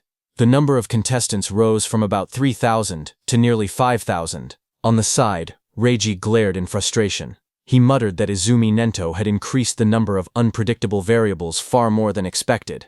His subordinate tried to calm him, saying the newcomers were just last-minute riffraff who didn't have time to form teams, so Reiji's side still held the numerical advantage. He told Reiji that he had ordered the recruits to tie red ribbons on their right arms so they could be identified as allies. On the other side of the arena, Rikuru and his group noticed the ribbons. Rikuru asked if red ribbons were trending now, and wondered if they should wear them too. Saya beside him commented that since Commander Nento was coming to watch, maybe Itsuki would also appear. Then the host of the national tournament preliminaries, Shinshihara Soryu, stepped forward and addressed the crowd. He told everyone that he would explain the rules before the preliminaries began. He said the preliminary venue was divided into two areas, an external area and an internal area. In the first stage, the participants would start from 4 different directions in the external zone. A large diagram of the arena appeared on the screen, showing the outer ring and the inner circle labeled as the internal area. Soryu continued explaining that the first challenge was a race based on time. Everyone had to reach the internal area as fast as possible.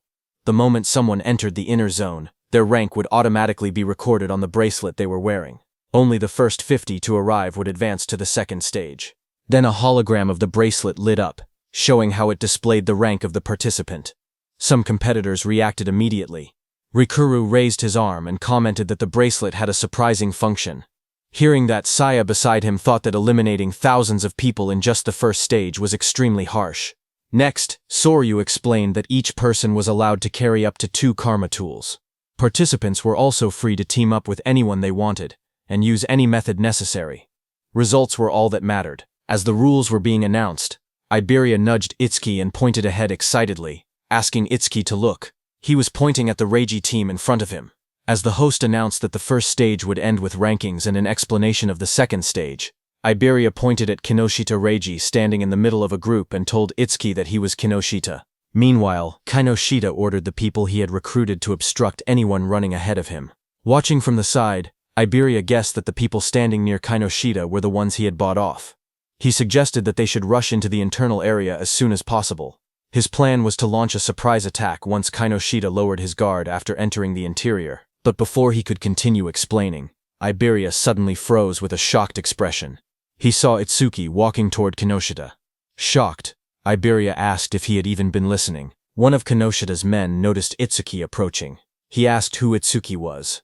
Another man warned everyone to be careful because Itsuki didn't have a red ribbon. Just then, from high above, the host raised his voice and declared that the first stage was beginning. The host looked at the students and commented that more and more young people wanted to join the Salvation League, which he found reassuring. But suddenly, a voice told him that having numbers without quality was meaningless. It was a black-haired man. He said that in their time, there had been many participants above level 15. This black-haired man was also an instructor. A blue screen appeared, showing Heitan Akira's information, but most of it was hidden. Instructor Soryu corrected him, saying that only 2 participants had reached that level in Heitan's year. That year, Heitan Akira was at level 18, and along with him was Taewajin at level 21.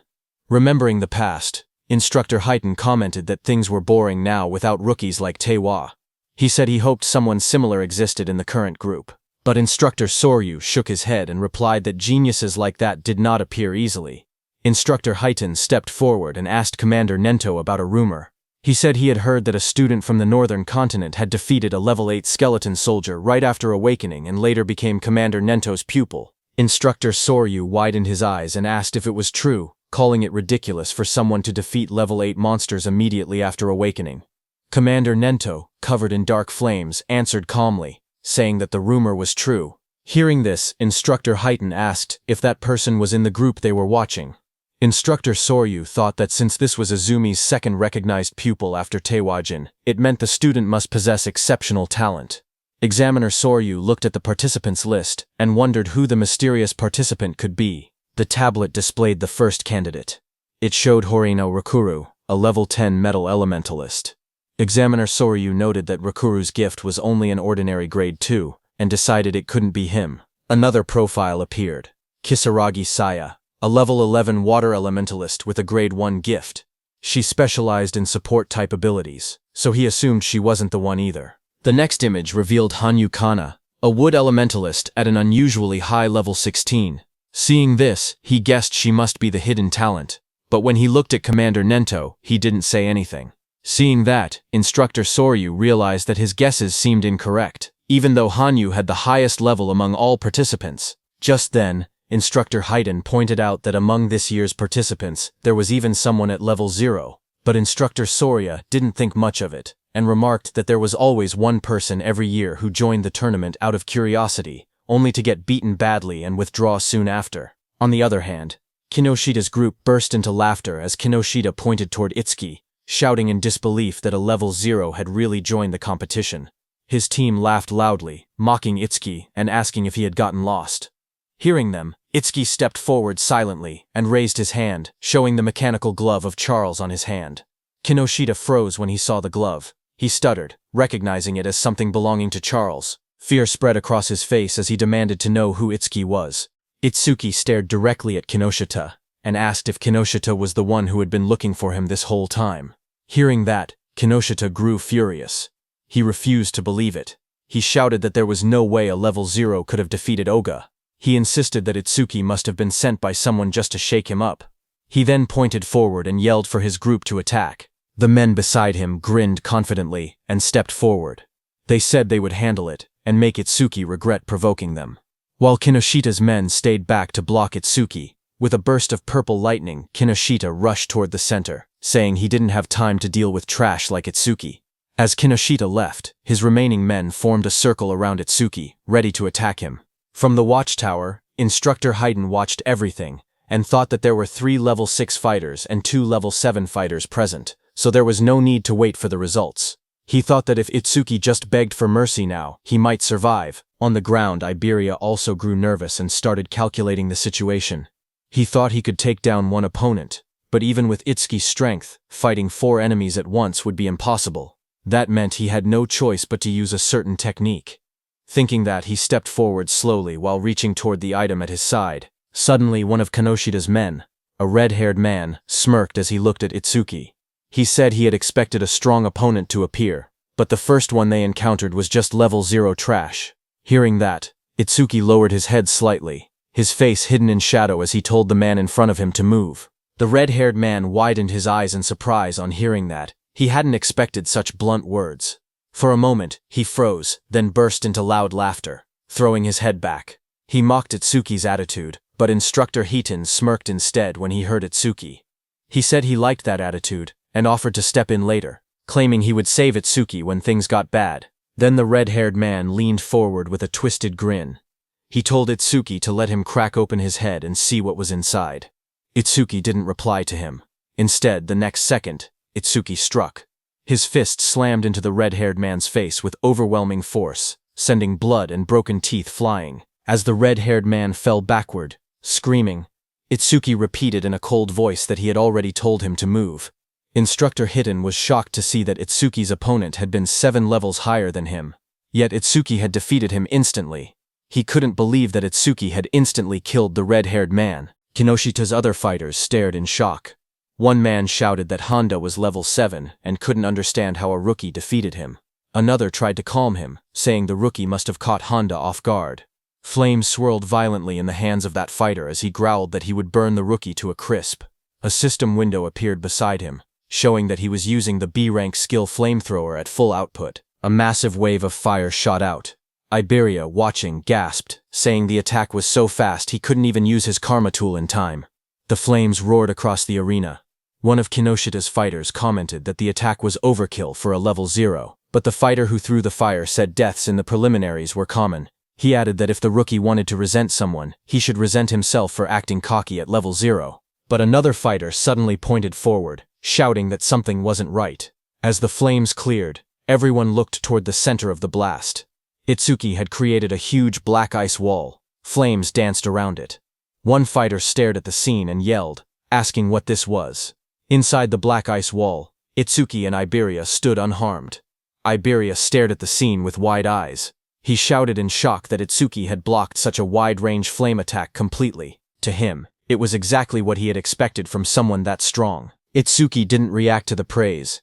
Instead, he looked to the side and told Iberia to get away from him. A system window appeared beside him. It stated that he had blocked a B-rank fire skill using Black Wall, and his defense increased by 10%.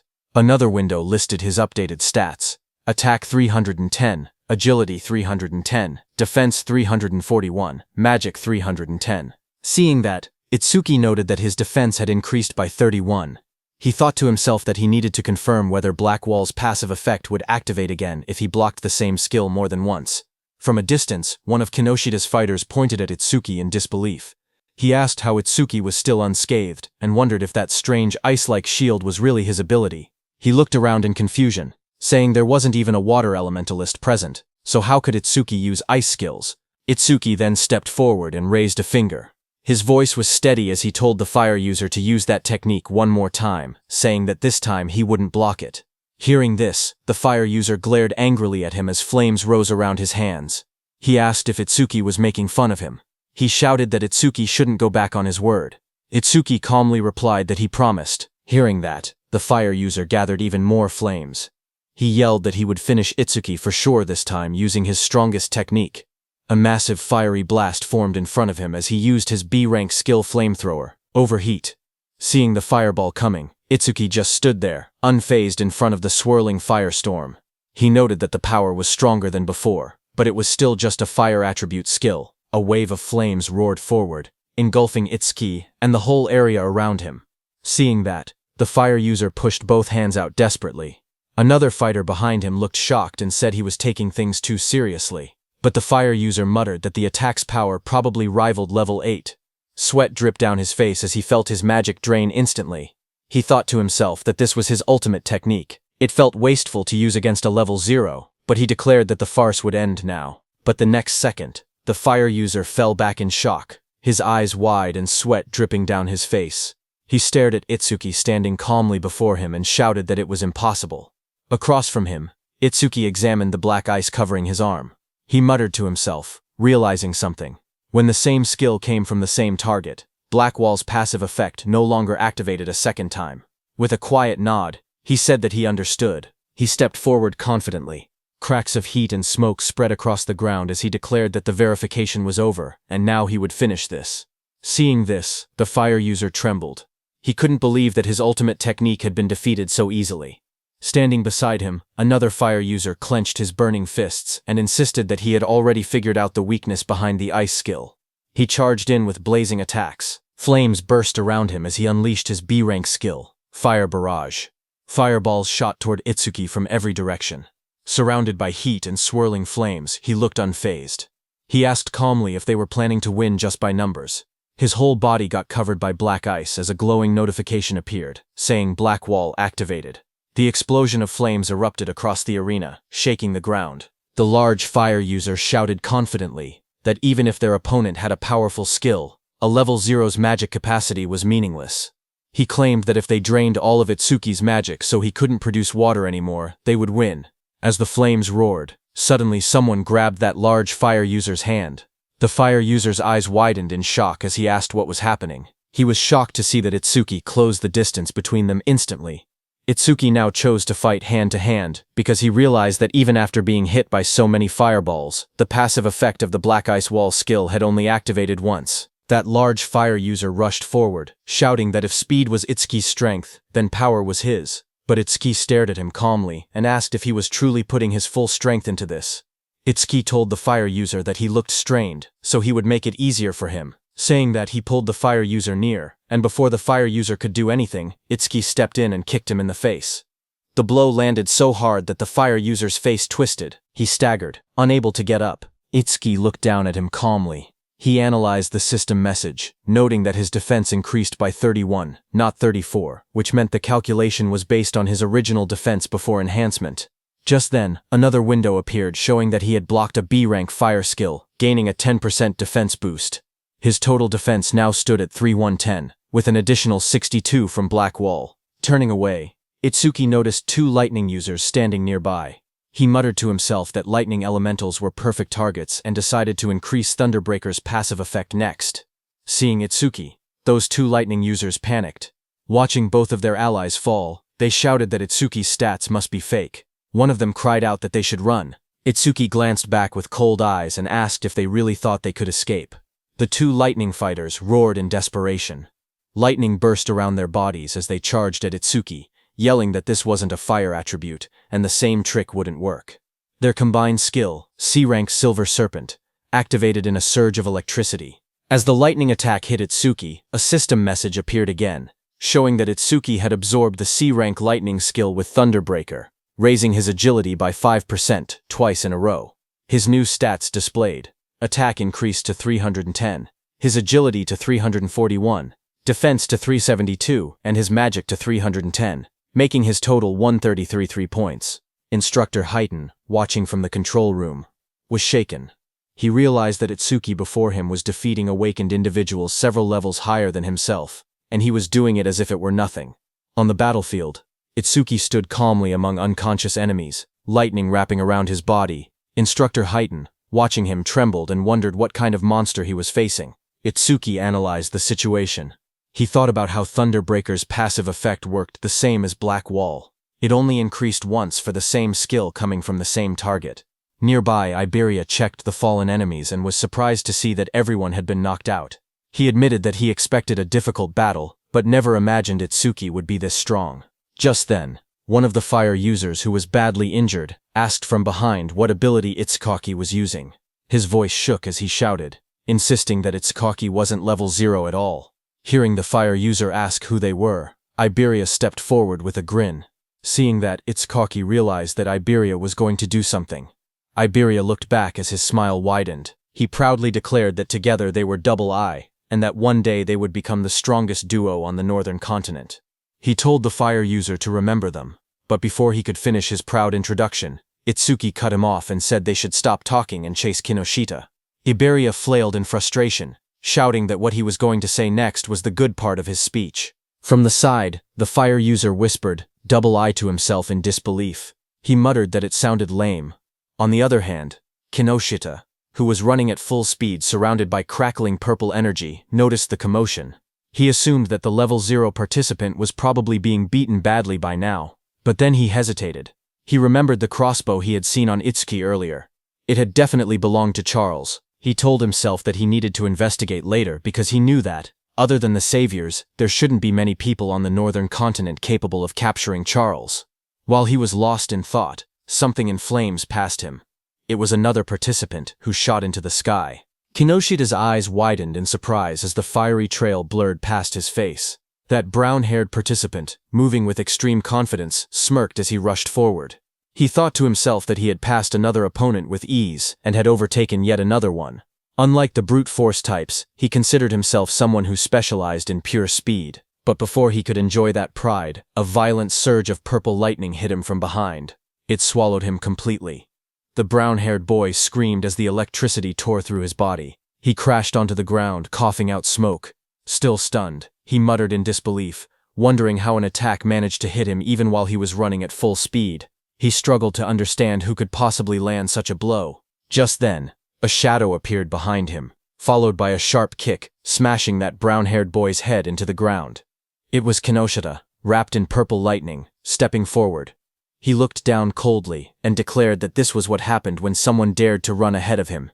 He then turned and shouted at the group he had hired, telling them to get it together. He reminded them that they needed to conserve stamina for the second stage, and ordered them not to waste time on the trash in front of them. Commander Nento, seated in the control room, looked down at Kinoshita and asked Instructor Soryu if that arrogant boy was the son of the North District 4 Administrator Kinoshita Genkyo. Instructor Soryu said yes and wondered what kind of education he had received to act like that. Choha was also there and was very angry, but Instructor Soryu told them that what Kinoshita was doing wasn't against the rules, so they couldn't intervene. Kinoshita stood surrounded by flames and crackling power. He said that thanks to the others clearing obstacles for him, their stamina was almost full. He confidently declared that they could pass the second stage easily like this. He looked at the gigantic blue barrier ahead and said that the internal area was right in front of them. He called the entire process surprisingly easy, but suddenly, lightning burst across the sky and someone shouted, calling Kinoshita's name. Kinoshita's eyes widened in shock. A cold sweat rolled down his cheek as he turned his head sharply, startled by the sudden shout calling his name. He asked who called him by name. The group behind him immediately panicked. Some of them raised their hands in fear, insisting it wasn't them. One man stuttered that he didn't do anything. Another voice said the call came from behind. Just then, someone suddenly pointed, saying it was the level 0 rookie. Whispers spread through the crowd as they cleared the way to look back. From behind, two shadows appeared, moving forward. Hearing that it was level 0, Kinoshita was shocked, thinking it shouldn't be them. But as those two figures came forward, they turned out to be Itsuki and Iberia. Kinoshita recognized Itsuki instantly and shouted that it was that guy. Kinoshita froze. His eyes trembled as he realized that his men had been taken down. He gritted his teeth, saying there had been too many enemies for just a level 0 and level 7 to handle. But then his expression twisted. He convinced himself that Itsuki must have bought them off. Kinoshita leaned forward with a furious glare. His voice dropped into a snarl as he demanded to know how far a level 0 trash planned to follow him. Rain poured heavily as Itsuki and Iberia stood side by side. Itsuki told Kinoshita that he would stay here until the matter was settled. Standing beside him, Iberia admitted that he had made it this far only because of Itsuki. Every enemy they met had been taken down instantly, and without Itsuki he would have been defeated long ago. Ahead of them, Kinoshita turned and raised his hand. He said he was too busy to deal with them himself, but he would prepare some playmates to handle them. Then Kinoshita's eyes glowed red as he shouted for his men to take out Itsuki. Hearing that, his group of armed men stepped forward. One of them mocked Itsuki, saying he was just a level 0 kid. Another said he had guts for calling Kinoshita by name and promised to drill manners into him. Someone else laughed and said he would show them hell. Iberia stared in shock as he counted their numbers. It was no less than 100 people. Fear tightened his voice as he asked what they should do. Itsuki grabbed him by the hood and pulled his head down, telling him to keep it low. Iberia looked up in surprise and confusion. Blue lightning ripped across that group of men before they could understand anything. Itsuki, using his lightning skill, moved very fast. He reached Kinoshita and grabbed him from behind. Kinoshita's expression froze as the lightning wrapped around his collar. Before anyone could react, Itsuki pulled Kinoshita off his feet and slammed him into the ground with overwhelming force. And before Iberia could understand anything, Itsuki threw him toward the blue barrier. Both Iberia and Kinoshita landed on the ground. Shock filled their faces as they didn't understand what had just happened. In front of Kinoshita, Itsukoshi stepped forward and said it seemed he hadn't been clear. Then he corrected himself and told Kinoshita and his men that until everything was settled, no one was going anywhere. His cold gaze made everyone freeze where they stood. Inside the internal area, Saya dropped to her knees, breathing heavily. A screen beside her showed her result. Internal area arrival rank 4th place. She complained that the guys wearing red ribbons had all teamed up and obstructed them again. Beside her, Rikaru lay on the ground, catching his breath. His own screen showed internal area arrival rank 5th place. He said that if they had acted separately, they might have fallen before reaching the area. Rikaru looked up, shocked, saying he thought they were pretty fast. But now he realized there were people even faster. A huge man holding a large hammer stood nearby. He was Ubo Gale, who ranked in 3rd place. He clicked his tongue, annoyed that he only placed 3rd. At his feet, a cat-eared girl stretched lazily. She was Akagami Shion in 2nd place. There was a cat on her back that yawned. Akagami Shion told her she had just eaten and was already hungry again. Then the two looked toward another girl across the room. She was Hanyu Kana in 1st place. She sat calmly on the ground, a cloak draped around her. They whispered that she was already level 16. Looking at all of them, Saya thought about Itsuki. She said he would definitely act alone, and if he was obstructed like they were. But suddenly Rikuru pointed upward, panicked, saying someone was flying toward them. She slowly lifted her head, eyes widening as she looked up at the sky. A man was thrown across the ground, landing hard as the notice showed, internal area arrival rank 6th place. That was Iberia, who pushed himself up and shouted desperately, calling out Itsuki's name. Saya and Rikuru both heard it. Rikuru stared in surprise and asked if that boy had really said Itsuki. Saya looked over and confirmed that she heard the same thing. As they looked out into the arena, they saw a silhouette standing in the rain. Saya recognized the posture and muttered that there was no doubt. They realized the truth, it was Utsuki. The scene then shifted to Itsuki himself. He stood firm under the falling rain, and repeated his earlier words that until they settled this, he wasn't letting anyone go anywhere. From inside the control room, Instructor Soria watched the scene unfold.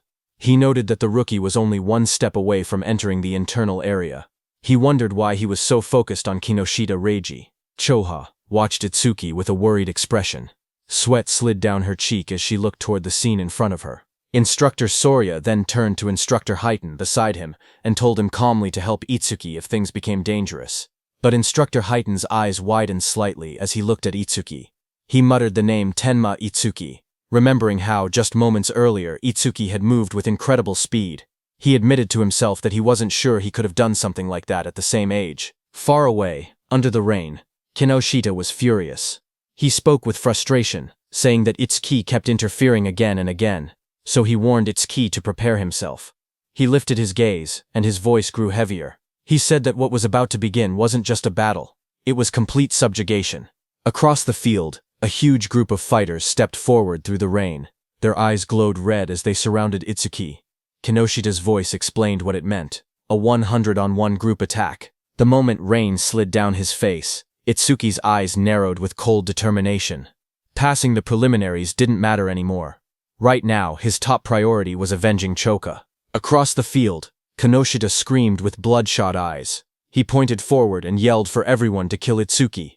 In an instant, dozens of fighters charged toward him, lightning and flames clashing as the battlefield erupted into chaos. One man, covered in blazing fire, rushed ahead of the others. He shouted that nobody was allowed to get ahead of him and claimed Itsuki's head as his own. Flames wrapped around his arms as he used his C-rank skill, Fire Punch, and lunged straight at Itsuki, but Itsuki didn't move. He simply raised his arm and grabbed the fiery fist with his bare hand. The fire user froze, shocked. In the next second, Itsuki swung his fist and punched him in the face. He slammed him into the ground with overwhelming force, ending the attack in a single motion, the impact cracking the floor around him. The others watching were shocked. One of them shouted in disbelief that their companion had been knocked out with just a single punch. Another quickly tried to calm everyone, saying they had many people on their side and there was no way they would lose to someone who was still level 0. More voices joined in, urging everyone to attack together. Itsuki stood calmly as they prepared to charge. He muttered the word perfect as a system window appeared in front of him. It stated that he had blocked a C-rank fire skill using Black Wall, and his defense had increased by 10%. Itsuki then raised his clawed arm, flames swirling around him. He declared that he would end this farce quickly. The fiery lotus in his hand glowed brighter as the system announced, Lotus Burst. Activated. The flames wrapped around his whole body, spinning wildly, and then Suki clapped. A massive explosion erupted. The fire burst outward like a wave, blasting everyone off their feet and sending bodies flying across the arena. The dust settled, and everyone stared at the ruined ground. Rikuru trembled as he looked at the destruction. He asked in shock if this overwhelming attack was really Itsuki's skill. Behind him, Saya covered her mouth, unable to speak. Gaku rushed over, asking what had just happened. Beside him, Shion calmly stroked her small cat, saying that Michan should be able to swallow an explosion of this size without any problem, speaking as if the blast meant nothing. Not far away, Kana sat silently with her sword, her expression unreadable as sparks drifted through the air. From inside the control room, Instructor Soria stared at the screen in disbelief. He shouted that the explosion had been caused by a level 0. He couldn't understand how someone with such a low rank could use so much power. What shocked him even more was how Itsuki used skills that didn't belong to his job class at all. Instructor Haiten was also shocked. Choth couldn't believe her eyes because she never knew Itsuki had learned an AoE skill. She thought back to the Locust Wasteland incident and finally understood why he had been so confident back then. She looked at him, wondering just how many trump cards he had. On the battlefield, Itsuki stood calmly. His suit was torn, and faint flames glowed around his clawed hand. He thought that 30% of his power would be enough. Since his opponents were human, he reminded himself to hold back and not to kill them. Kinoshita looked at the destruction in front of him. Smoke filled the air as the ground cracked open. Bodies lay scattered across the arena. Itsuki was standing in the middle. He looked straight at Kinoshita and said that he was the only one left. Seeing that, Kinoshita panicked, sweating heavily. He shouted that there had been over 100 people, and they were all taken out instantly. He asked why Itsuki was targeting only him. Itsuki stepped forward through the smoke. He repeated Kinoshita's words, and said that it was Kinoshita who had attacked him first and seriously injured his friend. Itsuki said now he would return the pain she had suffered back to him. Enraged, Kinoshita released a surge of purple lightning. He called himself the young master of the prestigious Kinoshita family, saying every stage in the area was under his control.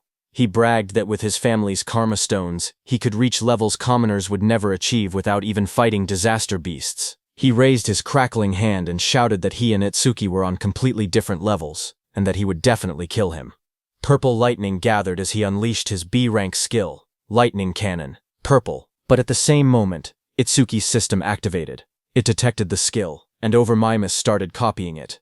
The analysis began at 1%. Lightning fired at Itsuki, but he dodged easily. He then moved with lightning speed and punched Kinoshita in the stomach. Kinoshita fell to the ground as shock spread across his face. He couldn't understand how a supposed level 0 could move that fast. Real fear replaced his confidence. He realized there was no way he could win. Desperate, he screamed for help, calling out to 40. A bald man with glowing red eyes suddenly charged forward into the arena to help Kinoshita. He admitted it broke the rules, but he couldn't care anymore. He had to help. Seeing him coming, Kinoshita shouted proudly that 40 was a level 35, awakened and ordered him to tear Itsuki to shreds. Watching from the control room, Commander Nento called out to Haiten. Haiten, who stood in front with a sharp grin, nodded and answered that he understood. Rain poured over the arena as Itsuki's magic detection flared. He sensed someone was rushing toward him at incredible speed. His analysis window appeared again, showing analysis progress, 19%. But before Itsuki could do anything, he suddenly realized that it wasn't just one attacker. Multiple people were coming. A figure crashed down from the sky, landing on Kinoshita's bodyguard, 40, with heavy force. Dust shot up everywhere, as Itsuki stood calmly watching with sharp, focused eyes. His expression didn't change. He simply observed the incoming threat. But then he realized that it was Instructor Haiten, who sat calmly on top of Kinoshita's bodyguard. Without even looking back, he told Itsuki to keep going. Utsuki then turned and stood in front of Kinoshita, surrounded by glowing purple lightning. He stared down at the trembling Kinoshita and said that it looked like his lifeline wouldn't be coming anymore. Seeing Itsuki, Kinoshita panicked. He stuttered and begged for a moment, explaining that his father was the North District 4 administrator, and his brother was a member of the Salvation League. Sweat rolled down his face as he warned that touching him would cause trouble. Before he could finish, a scream tore through the air, long and painful. The next moment, Kinoshita lay flat on the cracked ground, unconscious. Rain fell lightly around him. Itsuki walked away slowly, his coat swaying in the wind. He then looked up at the control room and muttered softly that this settled the score for Choha. From the control room, Choha looked toward him while blushing, realizing that he did this for her.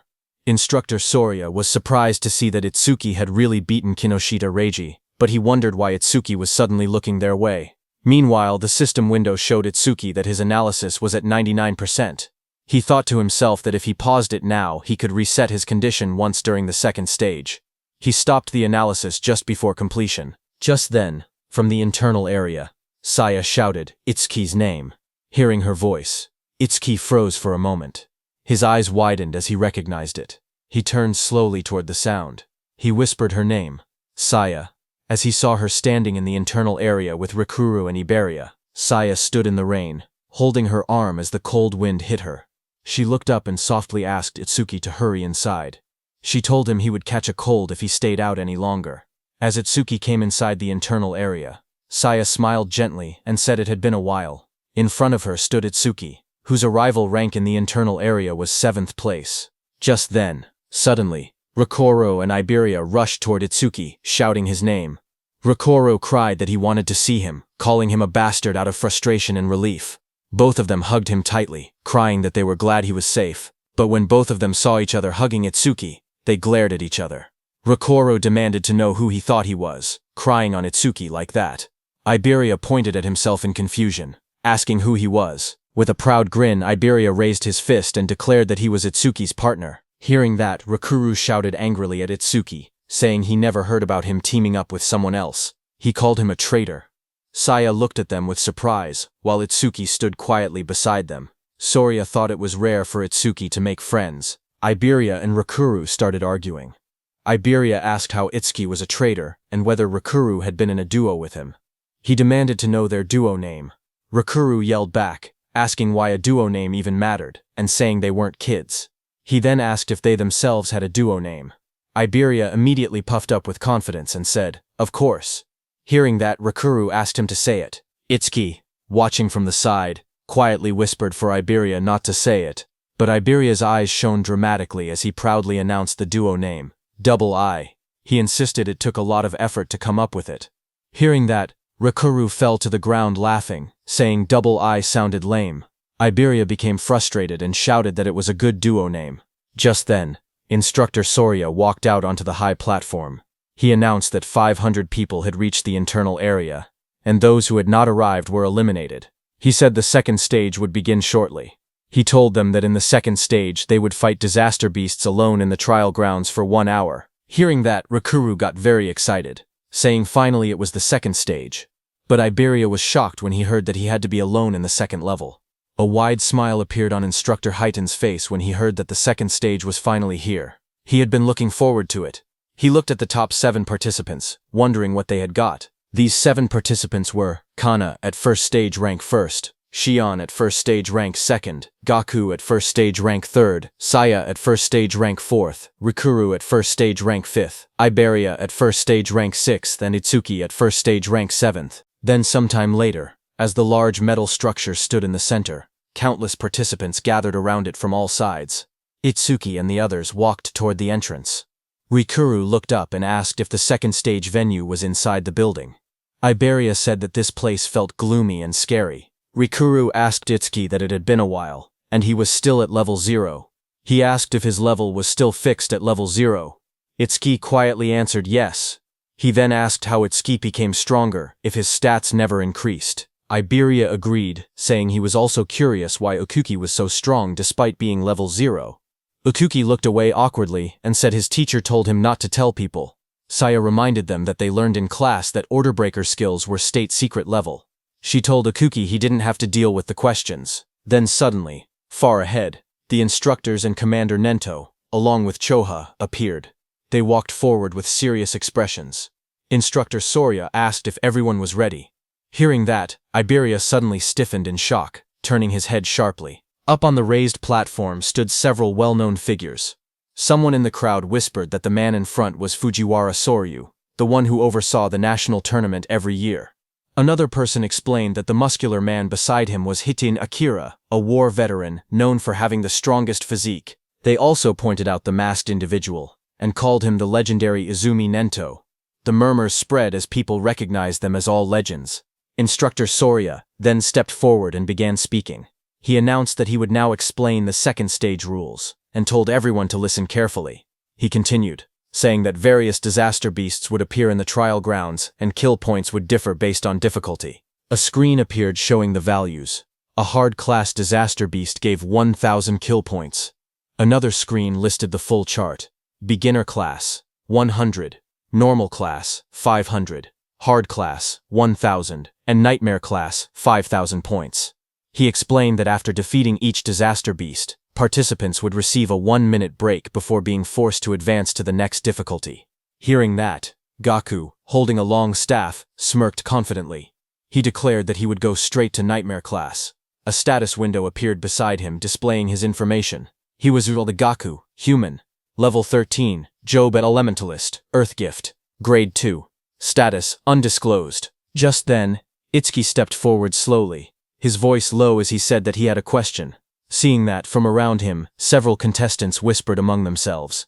They pointed at him and mocked him, saying he was only level 0. Some wondered how he even passed the first stage. Others laughed, claiming he must have been carried. They joked that now that he knew the second stage involved individual combat, he was probably scared and thinking about withdrawing. Up on the platform, Instructor Soria looked down and told him not to hesitate.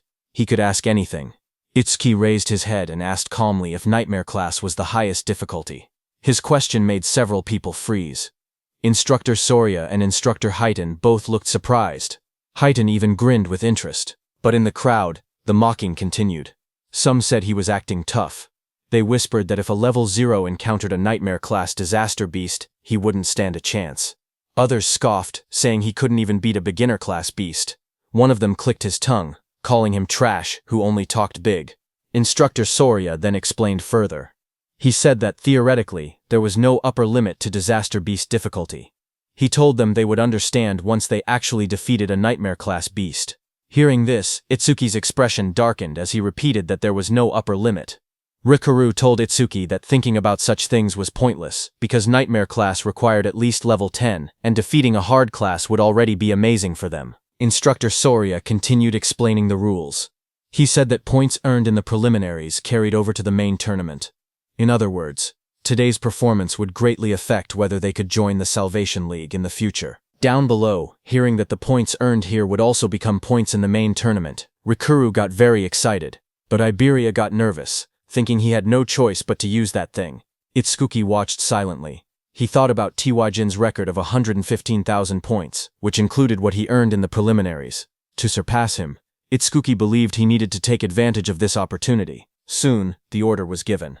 The instructor announced loudly for everyone to enter the trial grounds. The announcement echoed through the dome, declaring that the second stage of the preliminaries had begun. Itsuki stepped into the vast arena and quietly noted that the trial grounds didn't look much different from the regular stages. Just then, from the darkness around him, multiple red eyes appeared, watching him. A moment later, disaster beasts rushed out. A system window showed their details. Beginner class disaster beasts. Mad dogs of calamity. Level 1. There were 10 of them, and killing them gave 100 kill points. Seeing them, Itsuki tightened his stance, saying he could finally fight disaster beasts. A blue notification flashed around Itsuki, showing that Black Wall had been activated. He moved forward, focused, thinking that he couldn't increase his stats with low-level monsters like these, so he needed to finish the battle quickly. Meanwhile, in the control room, Instructor Soria looked at the screen and asked if Instructor Heiton was monitoring Itsuki again. He added that he also wanted to see that Hanyu girls battle, but Instructor Heiton beside him stared at the screen with a grin. He said that Itsuki was more interesting. Suddenly, he pointed at the screen with excitement and shouted for Instructor Soria to see. Instructor Soria beside him looked confused and asked calmly if it was really so surprising every single time. On the battlefield, Itsuki moved like a flash. In just 1 second, he cut through the pack of disaster beasts. The system window appeared, stating that 1 second had passed and 100 points were earned. Back in the control room, Instructor Soria stared at the numbers in shock. He muttered that it normally took several minutes. Instructor Highton only laughed and reminded him that he had already said this. Itsuki guy was far more interesting. Instructor Soria explained that the Mad Dogs of Calamity came in large numbers but were only level 1. Someone strong enough could instantly kill them if they went all out. But the next opponent was level 8, and instant killing something that strong should be impossible. Inside the trial grounds, a massive red salamander covered in flames appeared. The system window identified it as a level 8 salamander worth 500 points. Itsuki stepped forward to face it, his expression calm. From the control room, Instructor Soria commented that fighting a disaster beast 8 levels higher would make anyone struggle, but Instructor Highton disagreed, saying the level 8 salamander didn't seem like much of a threat. Just then, Commander Nento, standing behind, asked them how the other participants were doing. Instructor Soria apologized, saying he got too focused, and switched the display to multi-screen mode so they could watch the top 10 contestants at once. Choa beside him narrowed her eyes and remarked that her father was clearly trying to divert attention away from Itsuki's performance. Instructor Soria checked his screen and spoke calmly, saying that most participants were still fighting beginner-class beasts. On the screen, Saya unleashed swirling water as she attacked a beast, while Gaku slammed his giant hammer down with force. Instructor Soria continued watching and noted that only Hanyu Kana was managing to keep up with Itsuki. Kana stood in the trial grounds surrounded by disaster beasts, her staff glowing brightly as she fought them back. While they were watching the others, suddenly Choha, watching Itsuki, grew worried. Shock filled her face as she exclaimed that something bad was happening to Itsuki. On the battlefield, Itsuki was swallowed by a massive explosion of flames from the salamander. The fire roared around him as the monster unleashed its attack. Watching from the monitoring room, Instructor Soria panicked. He wondered if Itsuki had used too much stamina on the earlier enemies and failed to dodge. He shouted that taking those flames head-on would end badly and ordered the medical team to be called. But Instructor Highton beside him stopped him with one arm. He told Instructor Soria to wait and watch a little longer. With the speed Itsuki had shown earlier, he believed dodging this level of attack should be easy for him. On the battlefield, as the flames disappeared, Itsuki came out covered in dark ice-like armor wrapped around his entire body. A system window appeared beside him, announcing that Black Wall was activated. In the next moment, he rushed forward. Blue flames flared around him as he swung his arm, creating 2 bright arcs of power that sliced past the massive monster. The creature's huge body trembled, a clean cut appearing across its scales, its giant body splitting apart. In front of it, Itsuki stood calmly, smoke drifting from his shoulders. A system window appeared in front of him, displaying that time used was 5 seconds, and he earned 500 points. Watching from the control room, Instructor Soria stared at the screen in shock. He shouted in disbelief, wondering how Itsuki remained completely unharmed, and whether the ice armor covered his entire body. Instructor Highton beside him narrowed his eyes, questioning why Itsuki chose to take the monster's attack instead of instantly killing it. Just then, another system notification appeared beside Itsuki showing that he blocked a C-rank fire element skill with Black Wall. His defense increased by 10%. Itsuki looked at the message and thought to himself that he needed to take every chance available to increase his stats. Just then, a blue screen appeared beside Itsuki, showing his updated stats. It stated that his defense had now risen to 484. A full status window opened. It displayed, Tenma Itsuki, Human, Level 0, Fixed, Job, Order Breaker, Nirvana Gift, Nirvana Special Grade. Skills, Overmimesis, Z Rank, Thunderbreaker Level 1, Black Wall Level 2, Lotus Burst Level 1, Clear Orb Level 1, Magic Detection Level 1, and Shikigami Eater Level 1. His status was, Attack 310, Agility 341, Thunderbreaker Increase, 10%, total 1395 points. Then another screen appeared, counting down. Remaining break time, 58 seconds. There was an option to skip break. Itsuki lifted a finger toward the yes option and pressed it. He calmly decided that he wanted to test his enhanced defense against the next disaster beast. From the control room, instructors observed the next trial. Instructor Haydn asked Instructor Soria if this upcoming difficulty would test a participant's speed and combat sense. Instructor Soria nodded. On the battlefield, as the next stage monster, a glowing blue creature appeared next, an Aleki rhino. Instructor Soria continued the explanation that the rhino stored electricity in its horn when charging and could unleash a double physical lightning attack. A status window showed that it was a hard-class disaster beast, level 10 Aleki rhino that gave 1,000 kill points. Instructor Soria warned that taking the attack head-on carried 2 risks. With low defense, the horn would pierce the body, and with low lightning resistance, the shock would paralyze the body, leaving the person unable to move. Instructor Soria quietly explained that to defeat the Aleki rhino, there was only one method. He said a fighter had no choice but to rely on speed, using clever movements to wear the beast down and strike only when it was exhausted. But then his eyes widened. He suddenly leaned forward, shocked, and asked aloud what Itsuki was planning. Inside the arena, Itsuki calmly stood before the massive blue rhino. He reached out and placed his hand on the creature's glowing horn. Itsuki examined the horn closely and said that this horn was perfect for testing his defense. The rhino didn't like Itsuki touching it. The Aleki rhino let out a heavy breath, electric sparks rippling across its body as it prepared to attack. Power surged through its horn. The next second, the rhino hit Itsuki with its thunder horn, sending him flying upward, heading straight toward the rooftop. The impact sent Tenma flying backward as swirling energy wrapped around his body. Chosha saw him fall and screamed his name in panic. Instructor Haydn watched quietly and remarked that Itsuki always acted unpredictably, yet his results always went beyond imagination. A massive explosion shattered the rooftop as Itsuki hit it hard, but he was completely fine. A system window appeared, stating that Itsuki had absorbed a C-rank lightning element skill called Thunderbreaker, increasing his agility by 5%. Itsuki crouched amid the broken rooftop and noted that the test was complete. Attacks from disaster beasts below level 10 could no longer injure him. With his eyes glowing red, he lifted his head and declared that it was time to settle this. Lightning wrapped around Itsuki's body as the system announced that Thunderbreaker had been activated. His speed shot upward as his agility increased by 50%, and he launched himself forward like a bolt of blue lightning. The Aleki rhino exhaled steam, its glowing horn crackling with electricity as it braced for impact. Itsuki's swirling sphere of lightning tore across the ground. Before the rhino could even react, Itsuki's speed overpowered it. In a flash, the lightning sphere struck. A moment later, Itsuki stood over the fallen rhino. He had pinned his hand, covered by ice wall, into the rhino's head. Mist swirled around him as the result window appeared. Time used, 7 seconds. 1,000 points earned. From inside the control room, Instructor Haydn stared at the screen in disbelief.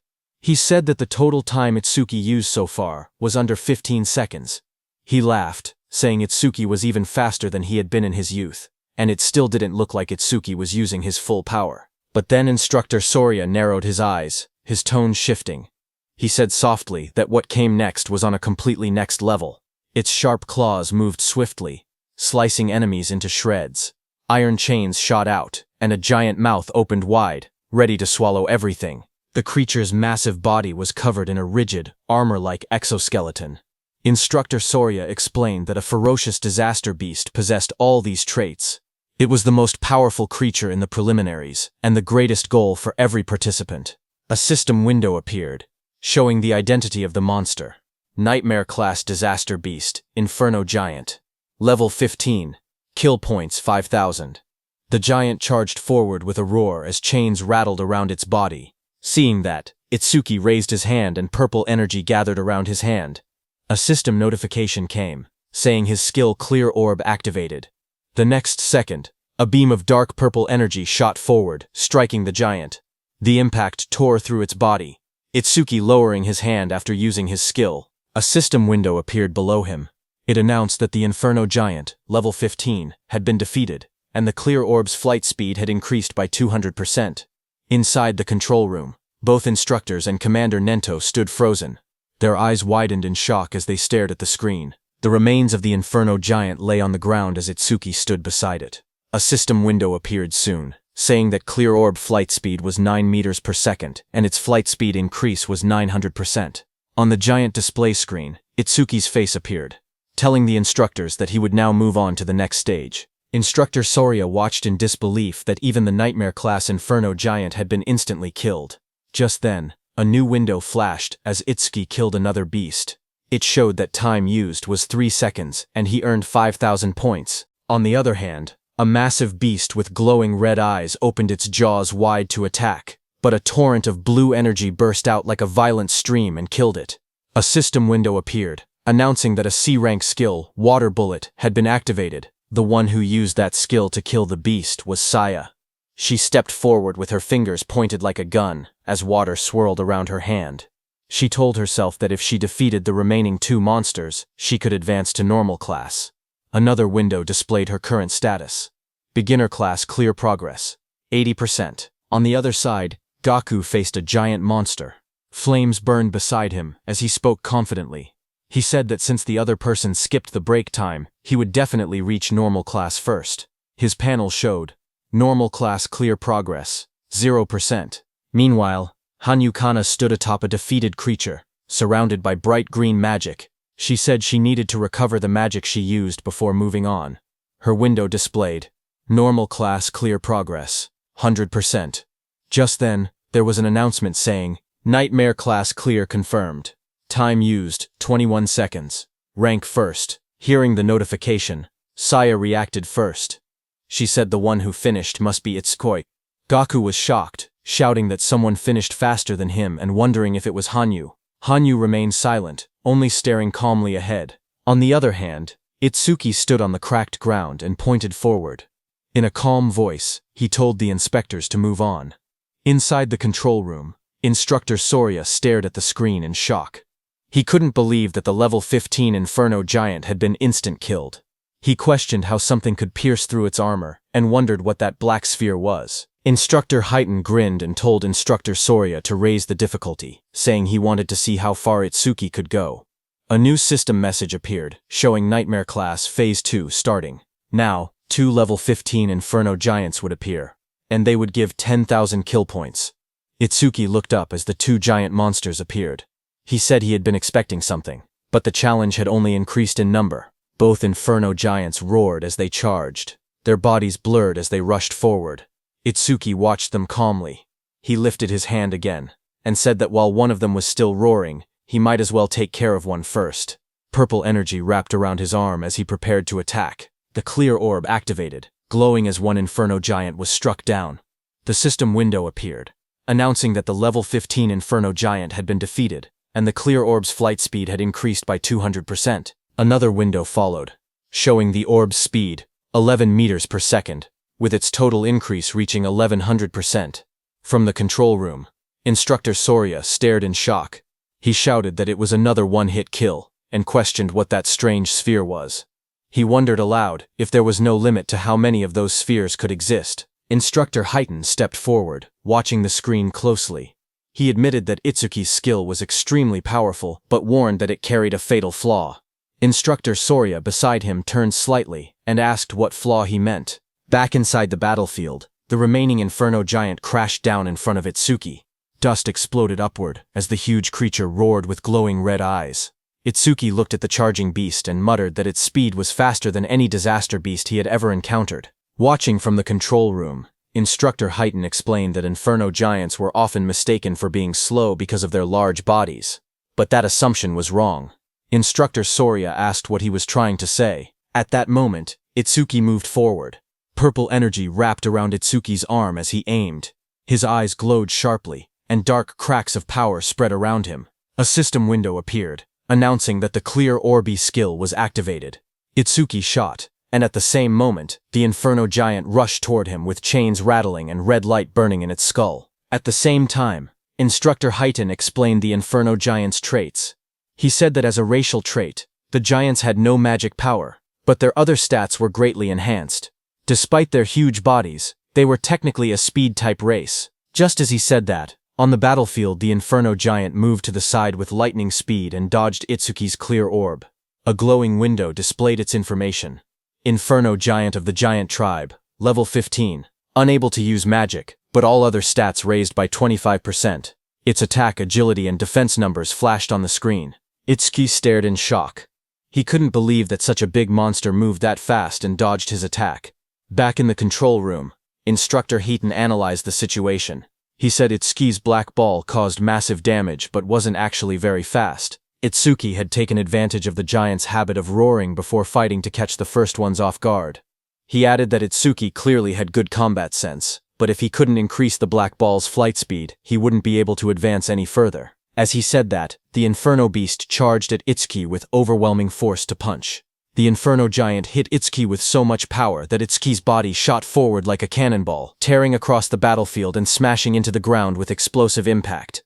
Dust and shockwaves rippled outward as the ground cracked under the force. Through the cloud of debris, Itsuki pulled himself up from the crater. He calmly noted that from mid-range, this Inferno Beast's attack could still be dodged. In the control room, Instructor Soria commented that even knowing the attack wouldn't land, Itsuki still used it, meaning he probably had no other moves left. But Instructor Heaton didn't believe it. He wondered if that were the case, then why was Itsuki smiling? Lightning flickered around Itsuki's face as he grinned, blood running down his cheek. He admitted that the monster's speed wasn't bad at all. Then he said he would simply close the distance and finish the fight his own way. Saying that, Itsuki moved. A blue notification appeared in the air, stating that Thunderbreaker had activated. Lightning burst across the ground as the shockwave exploded. He shot upward like a streak of blue light, electricity trailing behind him. The giant monster looked up as he rose through the air. The monster swung its massive fist, wrapped in spinning force, aiming straight toward him. Its punch landed hard, crashing into the ground as the impact spread in wide circular shockwaves. From the control room, Choa covered her mouth in shock, her eyes trembling as she watched. Instructor Soria stared at the screen, panic rising in his voice. He said this attack was nothing like the Aleki rhinos. If Itsuki took a direct hit, even he wouldn't survive unharmed. He ordered the rescue team to be called immediately, but Commander Nento told Instructor Soria to wait. Instructor Soria was shocked to hear that. Instructor Heaton watched the battlefield and spoke calmly. He said the monster's strike had tremendous power, but power meant nothing if the attack didn't land. Down below, the monster raised its massive metal fist, but there was no blood. The monster looked at the crater, its red eyes glowing and its chains rattling. It looked around for Itsuki in confusion. Then a voice called out from behind, telling the monster he was here. The monster turned, its jaw opening wide in surprise. Its glowing eyes widened even more when it realized Itsuki had slipped behind it without it noticing. Before the Inferno monster could react, Itsuki's powerful clear orb tore through its neck, purple energy spraying out violently. High above, Itsuki hovered in the air, lightning and violet aura swirling around him. His expression was fierce and focused as he looked at the monster. The Inferno Giant collapsed, its huge frame slamming into the ground. Chains cracked apart, and its body shook violently before falling still. System messages appeared around him, showing, Inferno Giant, level 15, defeated. Clear orb, flight speed increased by 200%. Itsuki landed lightly amid the dust and smoke, red eyes glowing as he surveyed the fallen foe. More notifications followed, saying clear orb flight speed, 13 ms less. Flight speed increased by 1300%. Then another message appeared beside Itsuki, showing time used, 12 seconds. 10,000 points earned. Watching from the control room, Choa smiled brightly and shouted that Itsuki did it.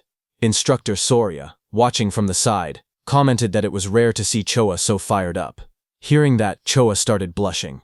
She stammered that she was only praying for everyone's safety. She explained that if young people who carried humanity's future died, it would be a huge loss. Their families would be sad, so she simply wanted everyone to survive. She insisted that she didn't think Itsuki defeating the Inferno Giant was cool at all. Even if it wasn't Itsuki, she would have reacted the same way, so they shouldn't get weird ideas. Instructor Soria and Commander Nento stared at her silently, surprised. Instructor Soria muttered that Choha had become quite talkative since the last time he saw her. Instructor Soria then turned to Instructor Heaton and asked how he knew Itsuki would dodge the attack. Instructor Heaton replied that Itsuki's normal speed wasn't much different from the Inferno Giant's, but when electricity ran through his body, his speed increased dramatically, and once his speed reached that level, the Inferno Giant's attacks would never land. Instructor Soria agreed and said that Itsuki had succeeded in defeating 2 of the giants, but there were dangerous moments. With his current points, first place was already guaranteed, so if it were him, he would stop there.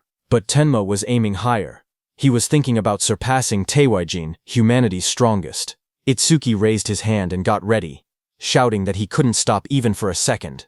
A system window appeared, showing that Nightmare Class Phase 3 had started, with 3 level 15 Inferno Giants and 15,000 reward kill points. 3 Inferno Giants appeared in front of him as chains rattled around their bodies. Tenma activated his clear orb. A bright purple blast shot upward toward the first giant's head, killing it instantly. Back in the control room, Instructor Haiden smirked proudly. He said that, as expected, Itsuki chose to continue. But suddenly, Instructor Soria turned to Instructor Haiden and asked if he hadn't also gone all the way to Phase 4 in a single attempt. Instructor Haiden replied that he had only gone there once. Hearing that, Instructor Soria said that even with Instructor Heiden's strongest physique, he had only made it to Phase 3. They both turned to the monitor again, wondering how far Itsuki would go. On the battlefield, another giant lunged at Itsuki, but Itsuki darted forward, lightning exploding from his feet. The monster tried to catch Itsuki in its hand, but Itsuki disappeared from there and appeared behind the monster's back. Itsuki's plan was to increase his agility using Thunderbreaker, get behind the monster, and close the distance. He succeeded and shot his clear orb again. The system window flashed as Itsuki finished his second kill. One more level 15 Inferno Giant was defeated, and his clear orb flight speed increased by 200%. A second notification came, showing that clear orb flight speed was now 17 meters per second. Flight speed increase, 1700%. After killing the second monster, Itsuki floated in the air, breathing heavily, because now it was the third monster's turn. That third monster was right behind Itsuki. It opened its massive jaws, its rows of blade-like teeth glowing red. The monster swallowed Itsuki completely, and closed its mouth shut, its eyes glowing with bloodlust as the sound of cracking bone filled the air. After swallowing Itsuki, the monster stood up, thinking it had won. But Itsuki was still alive inside it. His eyes burned red as he glared at the creature. Flames curled around his arms as he shouted that he would tear it apart from its guts. A system notification appeared, showing that Lotus Burst had been activated at full output,